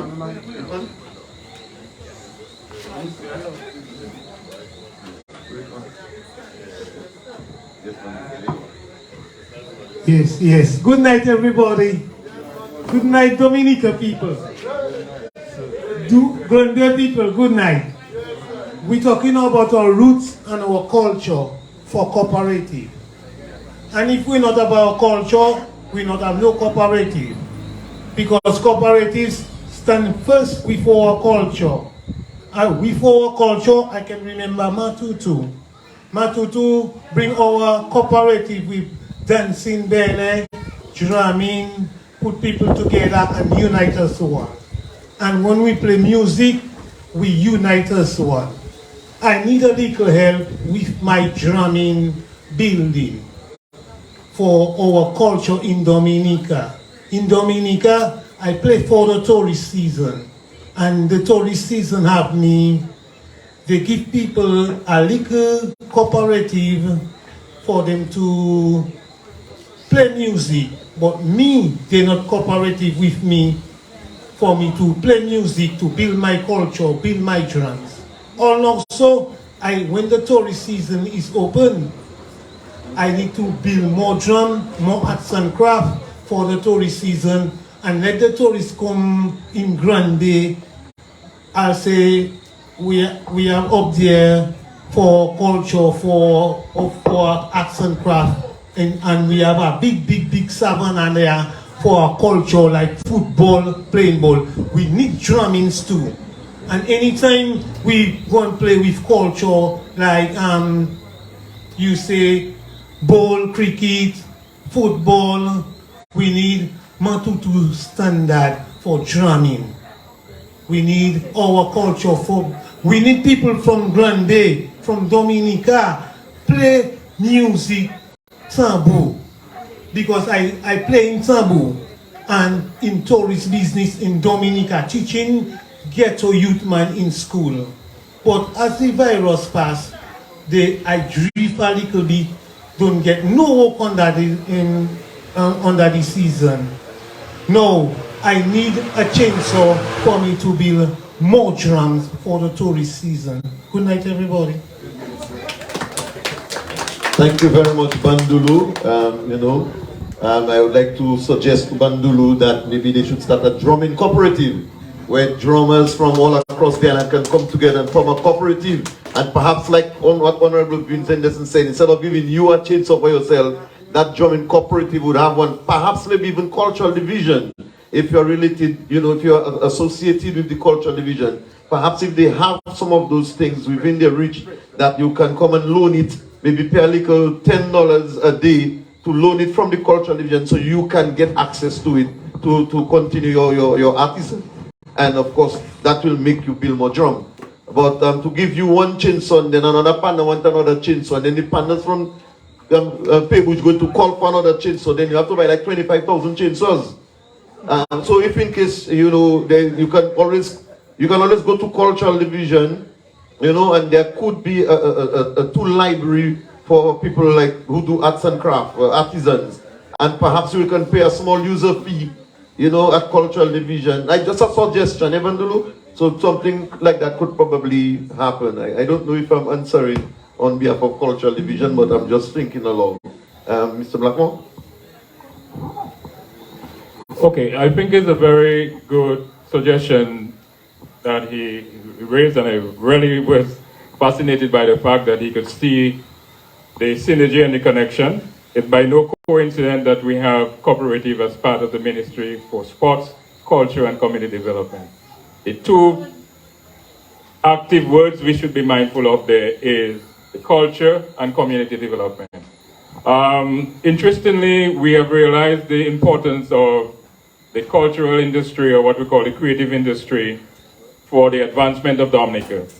And we have itemized and identified 5 key sectors. And one of those have to do with music and entertainment. So you clearly falls under that category of music and entertainment. We also look at festivals and events.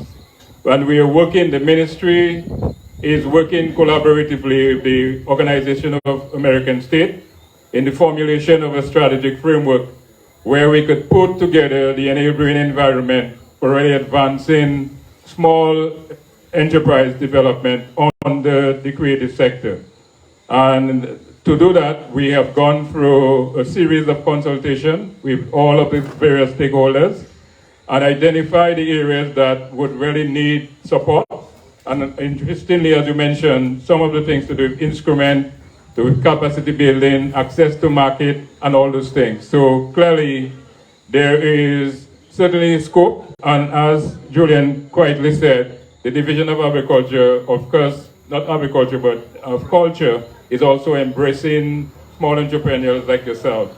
So clearly, I think we are taking notes on the Miss Canoville end, on the cooperative, you fall for the kind of collaboration and support, and all of the cultural division. And I also want to say the bigger picture is to ensure that the creative sector really propels and becomes a key driver of the economy of Dominica. You heard me when I spoke earlier when I talked about having a robust economy. And as you rightly mentioned as well, we learned a lot from the COVID experience. So even at one time, we were going full steam ahead with just an unclassified tourism development. But we realized going forward for us, what would work for us is more what we call the rural community-based kind of tourism. And more so that will embrace the creative aspect of what we do. All the creative thing, whether you're into fashion and design, whether you're into the entertainment, and the entertainment and fashion go together. I mean, right here in Grand Bay, you know, if you're going to play your ballet and everything, man have to be well attired and everything else. You don't build that yourself. I'm saying all that to say, those are all the areas we have looked at and really ensure that the level of financing, the level of support is going to happen. And of course, the OES is working with us. And like everything else, we in Dominica have to understand we have certain strength. But our difficulty is always not coming right across and delivering to the almost end. So we have very good starters a lot of the time, but we get a little fatigue and don't go all along. And as a result, we allowed some of our Caribbean neighbors to steal from us. I recall being very candid and upfront, because I'm a person, I'm very frank, I speak my mind. Your father can tell you that's why we're bon gens. I told the OAS people very early on, we're not just doing this thing for to pick our brain and take it and run to the Caribbean countries. I smell the rat. And just last week they were talking to me all excited, oh, PS, we're ready with the thing to go Caribbean. I listened to them, I say, yeah, you can go Caribbean, but give me my thing first. So our phase is to ensure we have our finalized strategic framework so we can look at all the priorities, all the support system that we need to really propel the creative sector ahead. And all the entities that we talk about this evening fall under the creative sector. Whether it's agriculture, we know agriculture is synonymous again for our culture. I mean, the whole question of the Kudme spirit and all our different local produce that we feel. The essential oils. Very early on, and your father is also the minister responsible for resilience and all the other great things to go with it. Creed. We recognized very early on we had to make a priority project for the essential oils. And I'm not afraid. I know we have a lot of potential and we'll be seeing it through. We have championed from the ministry a number of times the land issue and we'll be dealing with that. But to say we realize with essential oils, we are producing most of our basic oils, sending it to the other countries in Europe. And then we have to buy our aftershave or perfume at tech net price, but it's our essential bay oil they're using for doing that. I mean, so we realize going forward, we have the added value that you heard Paul Rep talk about. Those kind of capabilities is what we really want to see now. We put that added value where we can start looking at the downstream processes to ensure that we can now use our bay oil to build the cosmetic, to build the aftershave, to build the perfume and everything else. So all that is both under the initiative we're looking at to really ensure that we can really propel the level of great and potential that we have for creative sectors. So I heard you, Mr. Drama. We will definitely, one way or the other, we'll be contacting through cooperative, and of course, as Mr. Packard rightly said, the cooperative, the cultural division in giving the kind of support we can give in the meantime. Thank you.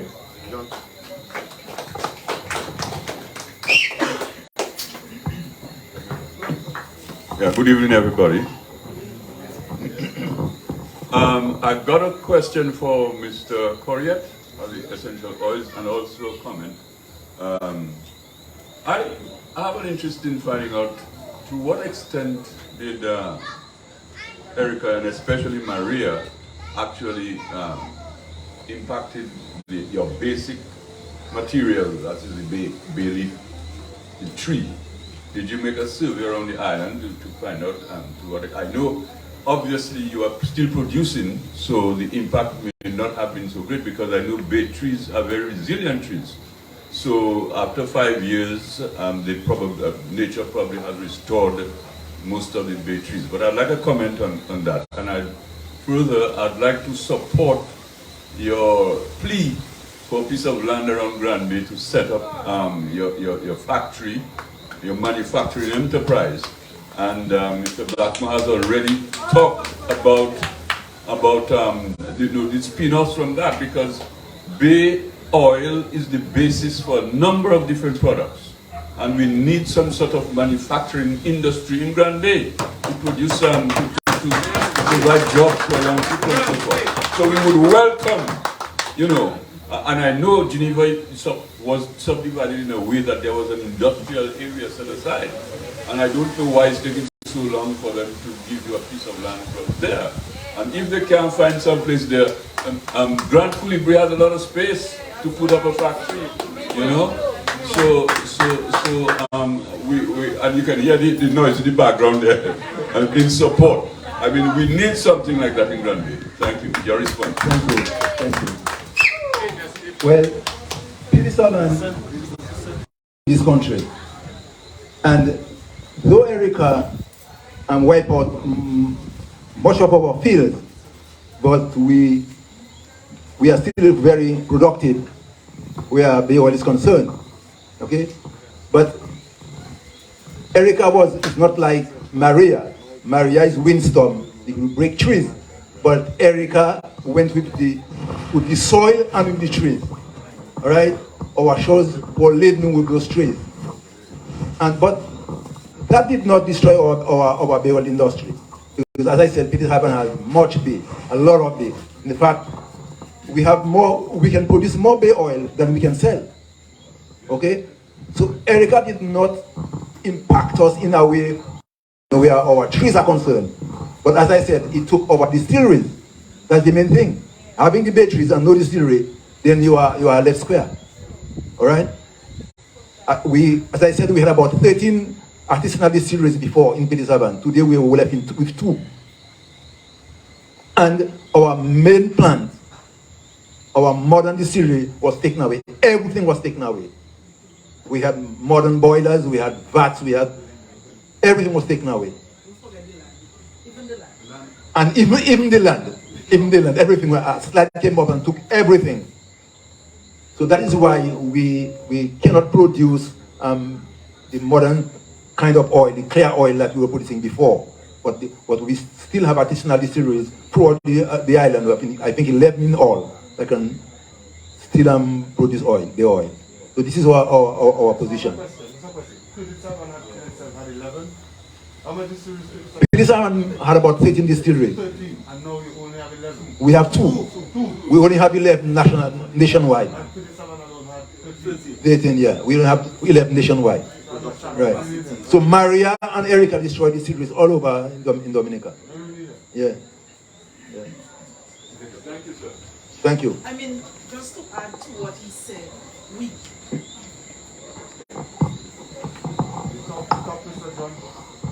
Testing 1, 2.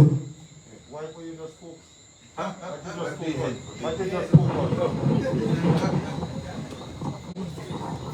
Yes, just to add to what Mr. Corriette said, even after we lost. I say we are because my heart is with them. We lost all of these distillery. We got assistance from Ministry of Small Business, and we developed a partnership with the farmers, and we built some artisan distillery. And you wouldn't believe, before we got to use these distilleries, Maria came and took them away. So you see the predicament that they're in.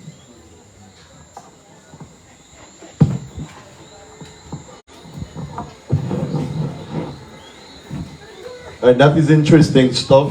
Let's just take a few more because we're looking at the time, and time is very important, and our distinguished gentlemen have to go far.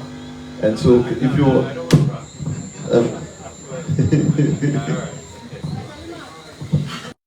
to all, I was actually waiting on someone to maybe mention a little more about the youth participating and volunteering, and I have thought that ways that the youth can participate, especially with the cooperatives, is that channel them through the school system, that within the curriculum that the schools can tell them, in order for you want to be a farmer or whatever that they may want to be, you might say, well, as a farmer, you need to volunteer 50 hours of your senior year or your junior year towards this cooperative.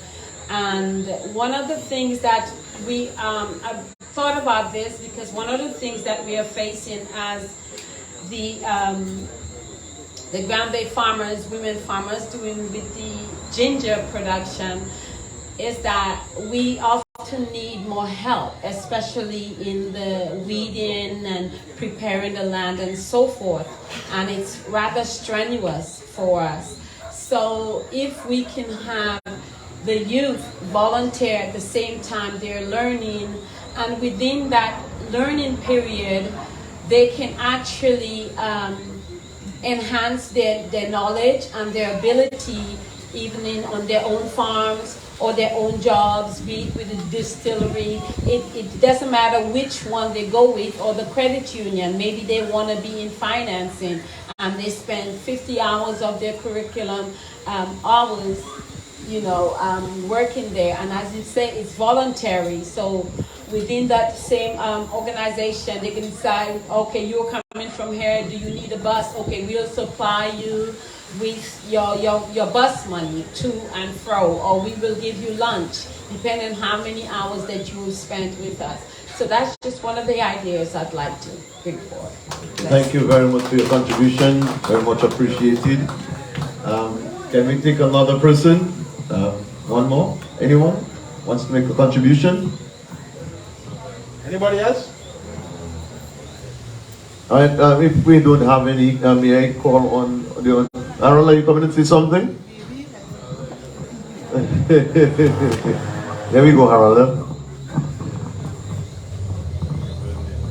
I too want to support Mrs. Bevan's call as it relates to volunteerism. But to say that it needs to be started much earlier than senior years. I became a community volunteer at a very young age, while I was still in primary school, and Mr. Packet as well. And if we have to think about the future, we have to think about preservation of certain things, or just about everything.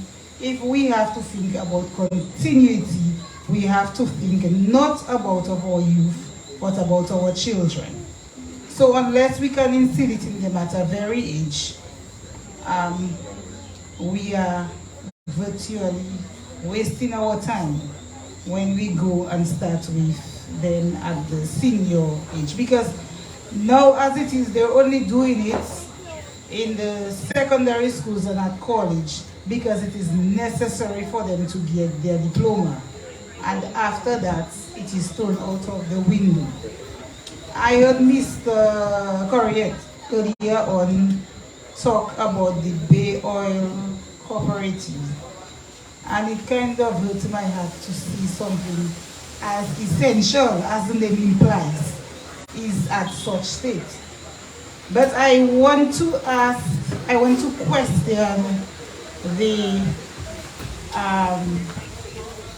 the level of publicity, because now that the overseas market has been impacted, there is need now to advertise, publicize, and to encourage people within the nation to use, especially bay oil.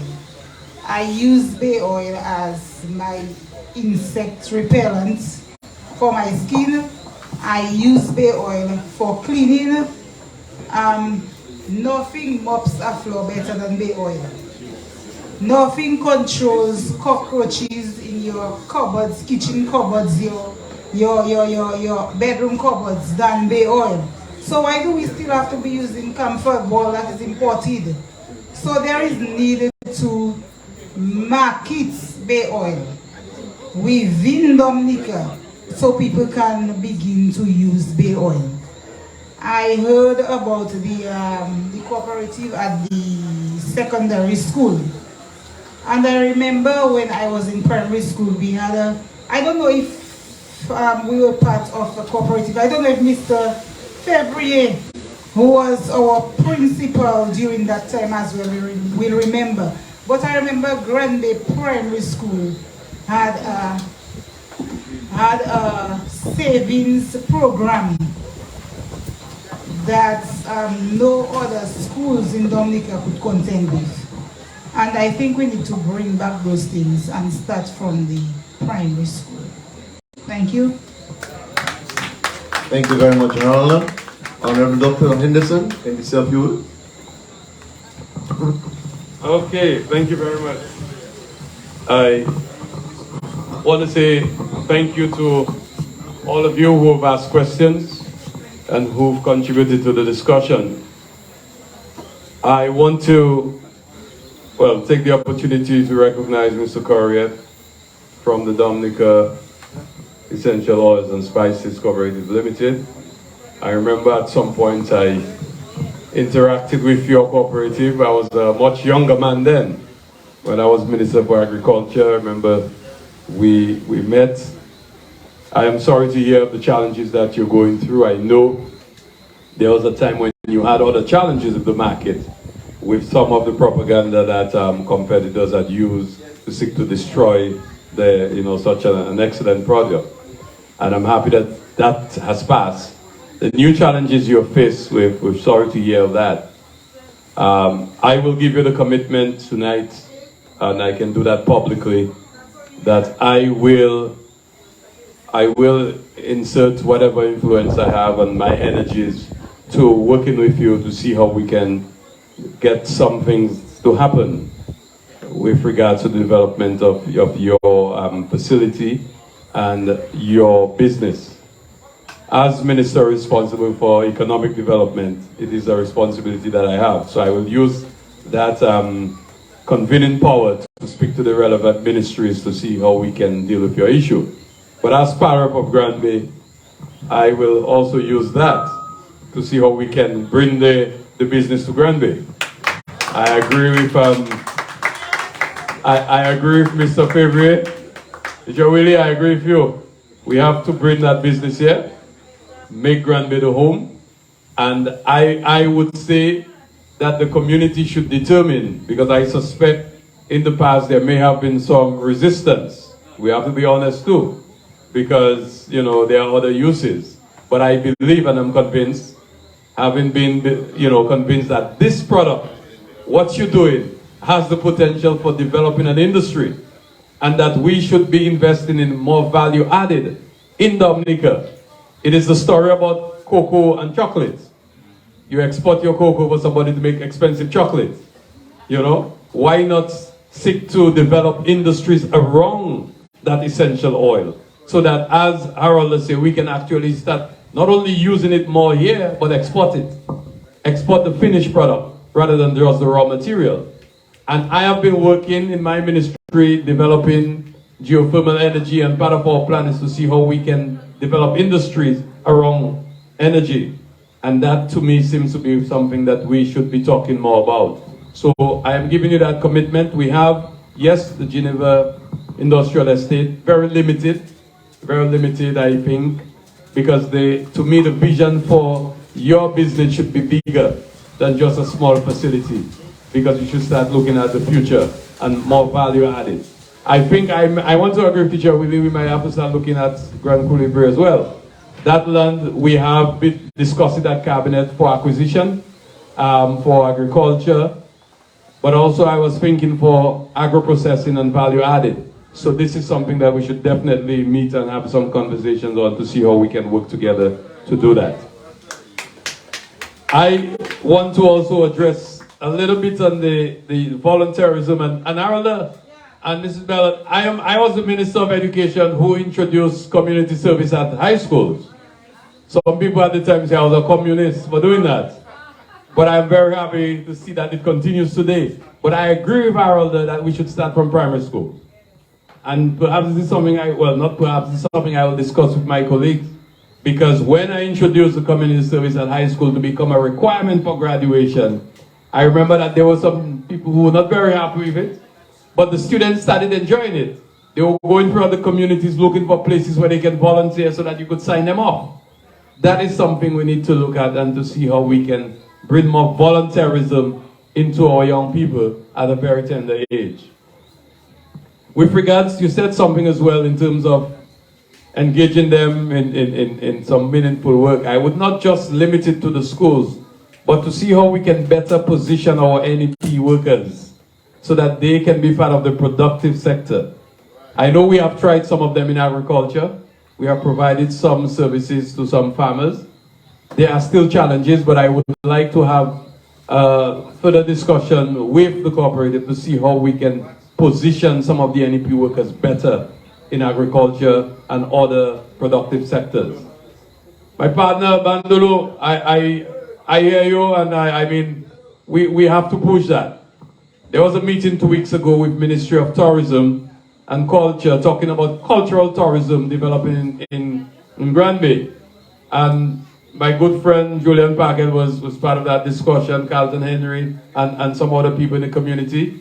We invited Teacher Adi and a number of other people to be part of the discussion and to hope that we can help to develop Granby as a cultural tourism destination.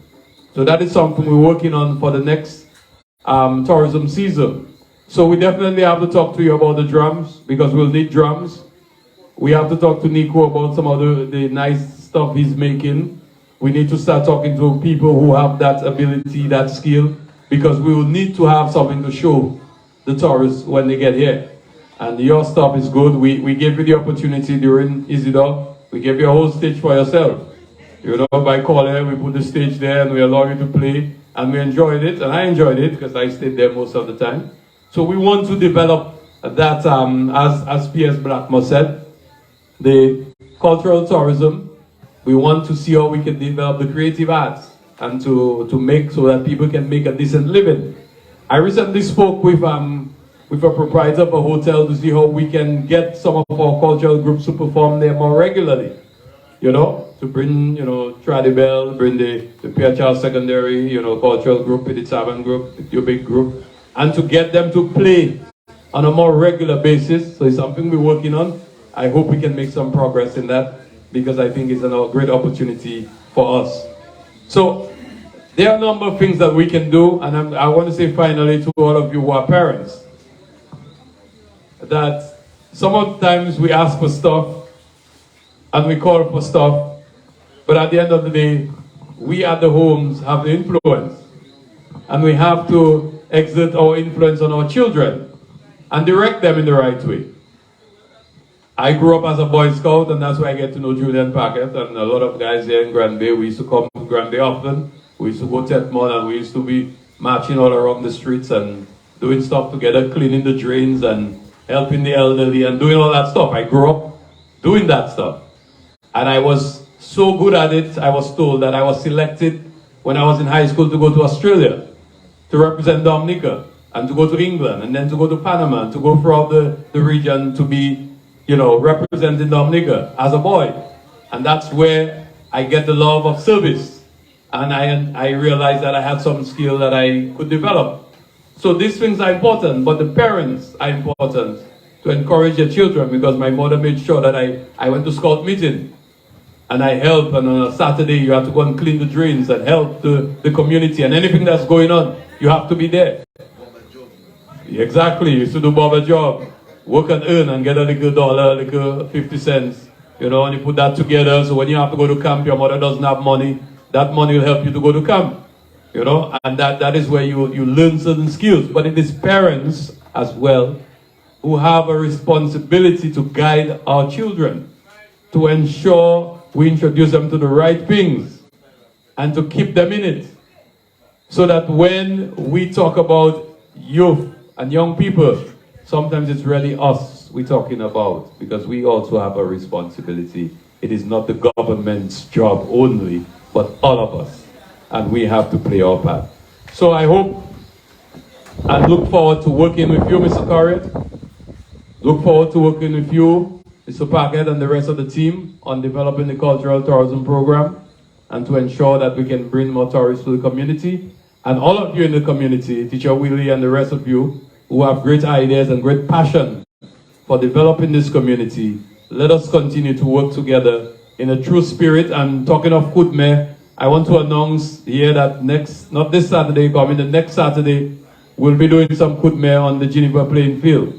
We hope that you will help us, you will join us, and you will be there on Saturday the 9th, so as we seek to make our contribution, because P.S. Blackmore is helping me well. So far, he has given us over $300,000, I'm not sure, somewhere thereabout, to get that playing field done. We are having a little delay because of the time of the year, because of budget and all that stuff. So instead of having the playing field remain like this or continue, we are going to volunteer to clean it, so that as soon as budget passes and the money gets there, we'll be able to continue the work to ensure we can do the irrigation, the grassing, and to finalize the drainage and to get the field ready for use. So I look forward to seeing you. Thank you. Thank you very much.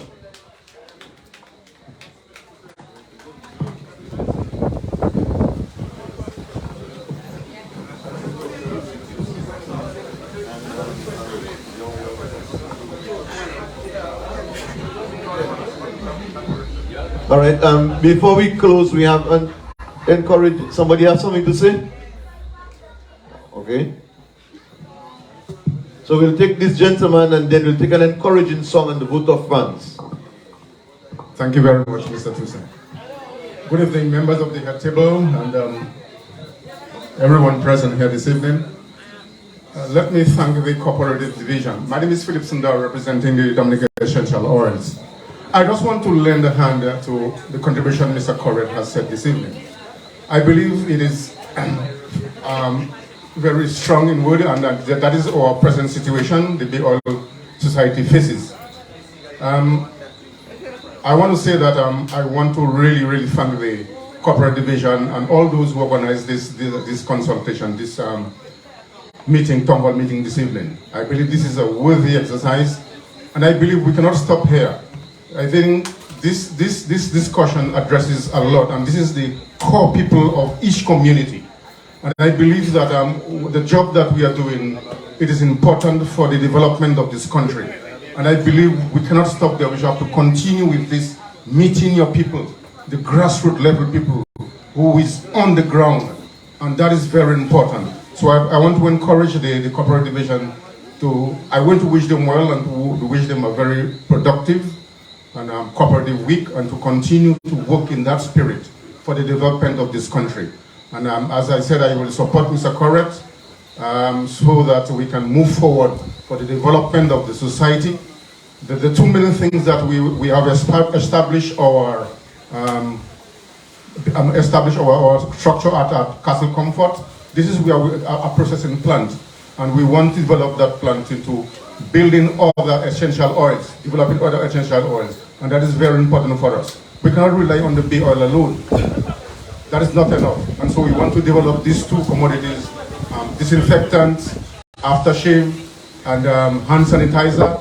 Those products we want to develop. So we want to get some assistance in that area. So I want to thank you very much, the Corporate Division, and let us build and to continue in that spirit. Thank you very much. Good evening, very much.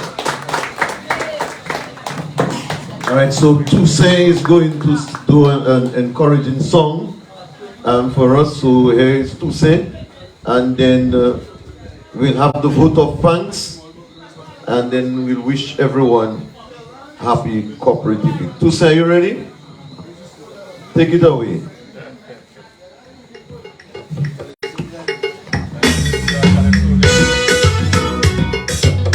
Dominic Chen.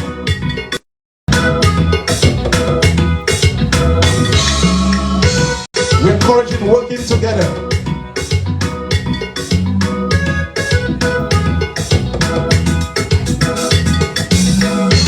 No passe, say yourself play way. Pigeon wet. C'est pas ton excel tout en kawaii là.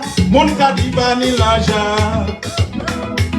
Nous pas s'accoucher, c'est les pour lever. À nous partir dans l'exoté. Même dans les exotes pas ouais. C'est les pour consolider. À nous travailler ensemble.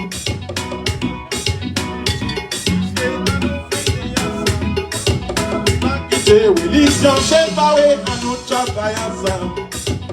À nous aller, à nous venir ensemble. Oui. Communique pas ça avancer, si mon ali divisé. À nous venir ensemble. Pour plus progrès et développement. Aïe, Dominique, c'est pour nous travailler ensemble. Oui, Dominique. Jean Combé, c'est pour travailler ensemble.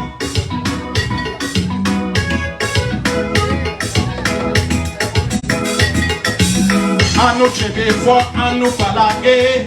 C'est monter nous qu'à monter. À nous assembler tout à l'anonyme. C'est l'air pour nous bâtir. Parce que nous pas ça quitter Dominique tomber. C'est l'air pour nous avancer. Peuple Dominique exhorte pas ouais. C'est là pour consolider. À nous travailler ensemble. Pas quitter politique divisée. À nous venir ensemble. Pas quitter religion séparée. À nous travailler ensemble. À nous aller, à nous venir ensemble. Oui. Dominique passe à avancer, si mon ali divisé, à nous venir ensemble, pour plus progrès et développement. À nous, c'est pour nous travailler ensemble. Et nous ensemble, nous bien forts.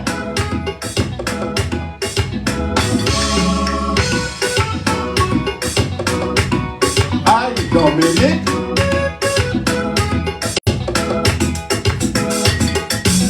À nous pas gâter opportunité pour faire Dominique monter. Nous faire ça qui paie, ça qui mérite pour faire Dominique prospérer. Parce que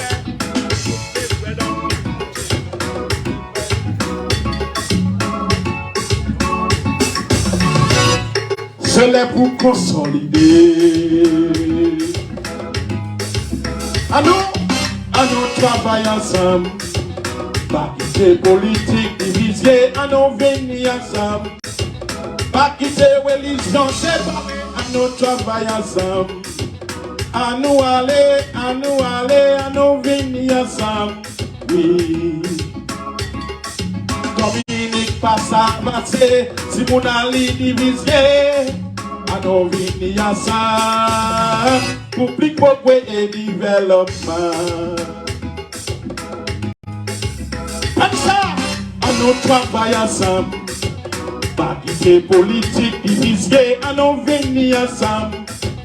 Pas quitter où ils sont séparés, à nous travailler ensemble.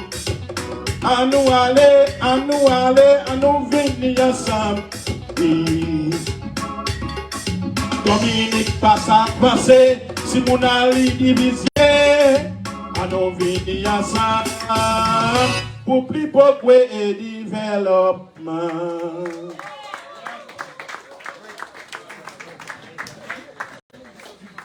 All right, thank you very much, Renik. Indeed, Sam. Ladies and gentlemen, it's where we're going to bring down the curtain for tonight's activity. And I'm not the one to say thank you, but I want to big up T-Rental Songs, Tunki, for the quality of the song and the music. You have to big up. Let's put all together for Tunki, for the quality of the song presented here with us tonight. As a matter of fact, let me just call on Brother Jones Telemark, who will deliver the vote of thanks. Put your hands together for Jones Telemark.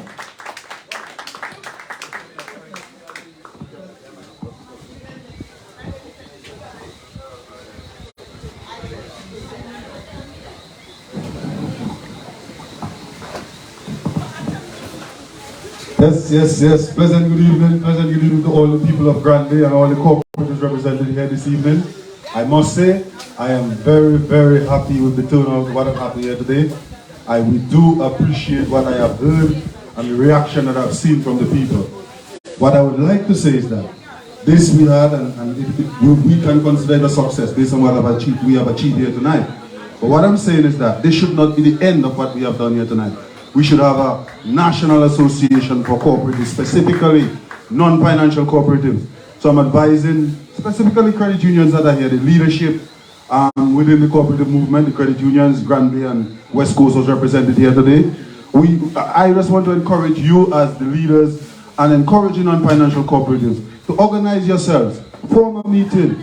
Let's form a meeting and meet with all other cooperatives and have a national association representing the development of non-financial cooperatives with the assistance of the bigger brothers and sisters, the credit unions. All right, that's just my suggestion. Let me continue by saying it was a pleasure being here. I have always enjoyed being in Granby.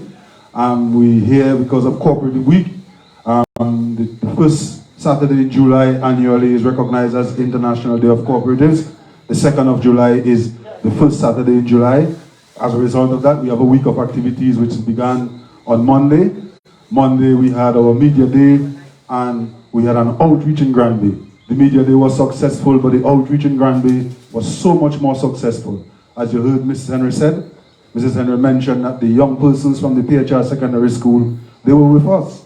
They were engaged in the community, speaking to persons about cooperatives and encouraging persons to be here so that we could discuss. So I want to say special thanks to Mrs. Henry for her leadership within the school, her leadership among the young students, and being one of the best teacher guides that we have within the cooperative movement. Mrs. Henry, we want to say thank you very much.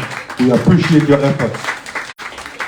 I also would like to say very, very thank you to the Dominica Essential Oils and Spices, Mr. Correa, who is here, and Mr. Daru, who is sitting down there. But not just to these two men, but to the society for its contribution, its support it has given us throughout Cooperative Week. We do appreciate your presence. Special thanks also to the Granby Farmers and Food Producers Cooperative, Mr. Alexander, Miss Kazimi, Miss Merrifield, and all the other persons who have been together with me and the cooperative movement, the Cooperative Week Committee, as we work to organize Cooperative Week. I appreciate your strength, I appreciate your encouragement, I appreciate your presence working with me. Special thanks and appreciation to Mrs. Paquette and the Granby Cooperative Credit Union. You are with us, and we want the world to know that you are with us. All right?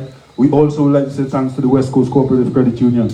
This Cooperative Week, they have been with us, putting their support up here in Granby on Monday, up here in Granby today. They were with us in the simulcast, and they will be with us on Friday. So I want to say special thanks to all the cooperatives who has made it the point of duty to demonstrate principle number 6 and 7. Cooperation among cooperatives and concern for community.